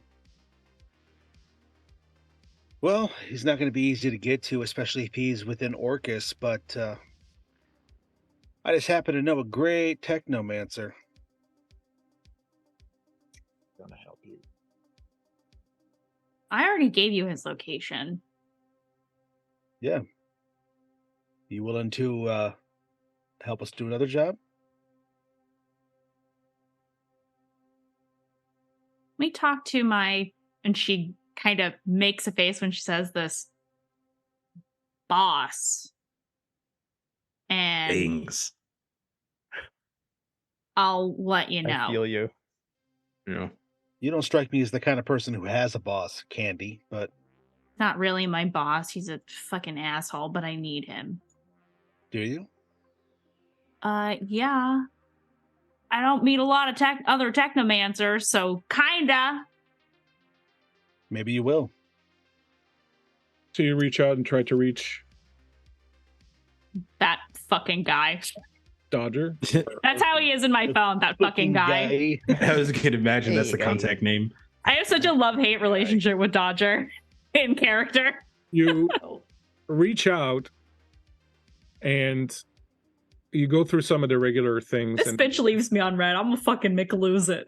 no, eventually you get a couple clicks and then the phone answers and you hear like an old pinball machine. Yeah. Are you playing games right now? Yeah. What the fuck, man? Well, it's my day off, Candy. I can't always be saving your ass. You know, I get a day off once in a while. It's fucking Sunday for me too. She's so mad. What you need? Bail money again? No, not this time. No. And I send him footage from Oscar. What the fuck is this?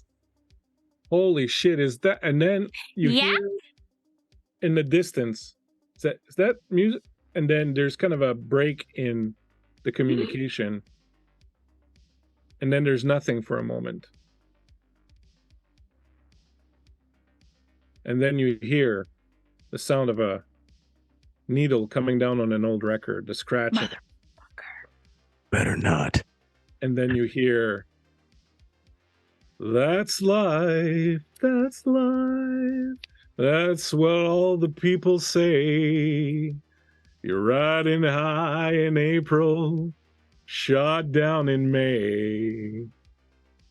And as you're freaking out about that, the camera pans up, watching your little thing bobbing on, Lorenzo rowing with whatever piece of furniture he's found, the water churning with these strange arachne creatures, you in the middle of Hudson's Bay, surrounded by water, freezing water, snow, a whole lot of nothingness for miles and miles and miles.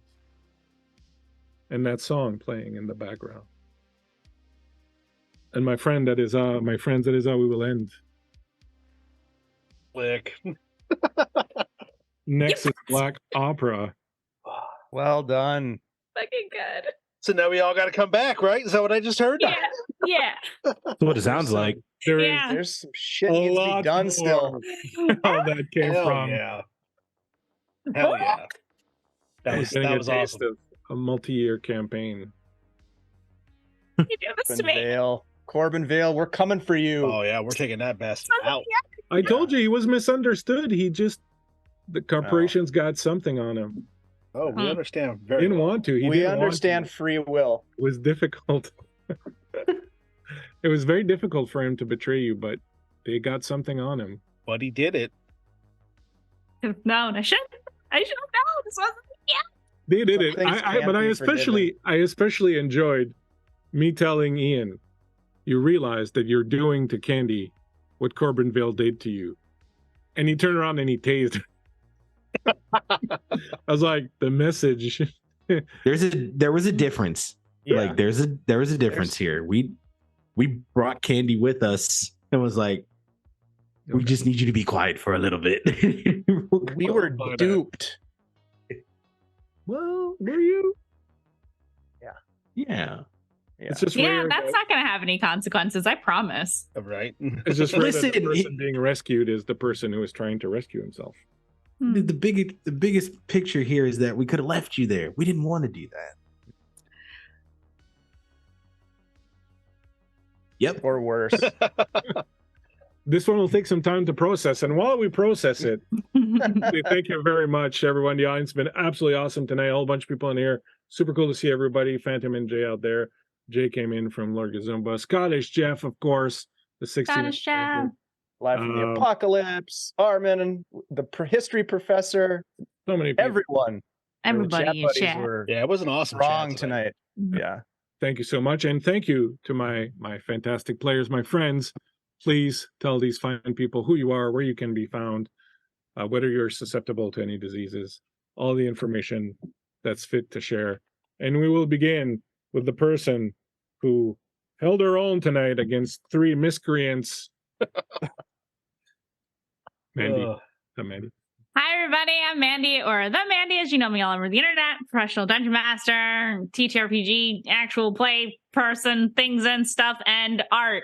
We're on holiday break until the new year, but normally on Wednesdays, you can find me on my channel here on Twitch, running a homebrew game called Mist Lost, which is currently on break, but definitely tune in because I am now, especially during the break, doing some streams where I am reviewing TTRPGs and going through the rule books with everybody on stream.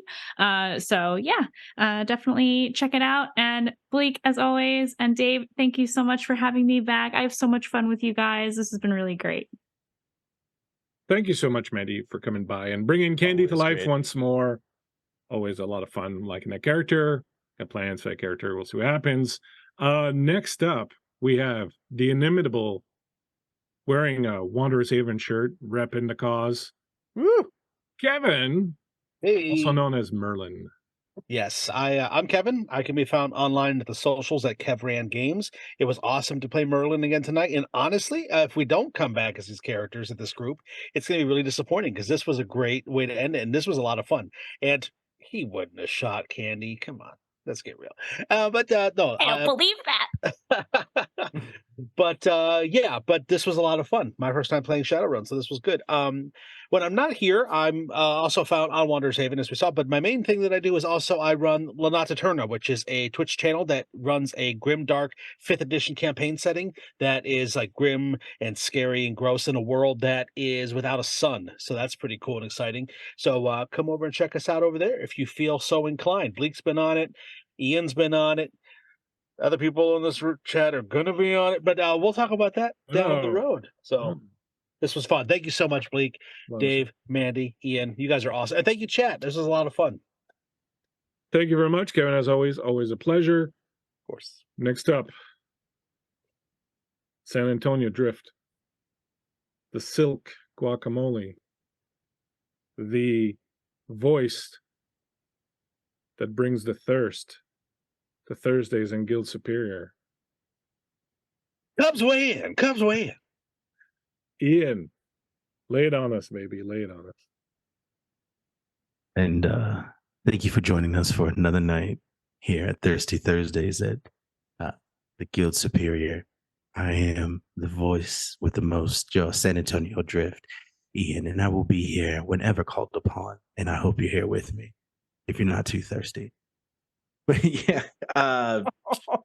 gosh, it's always fun to do. I'm going to be doing that in my sleep. Hey, what's up, everybody? I'm Ian, or your boy Big, on every single social media platform that you may or may not have. And yes, I played Slade, the elf face here, and it was such a good time. It was my first time playing in the system, and now I'm addicted.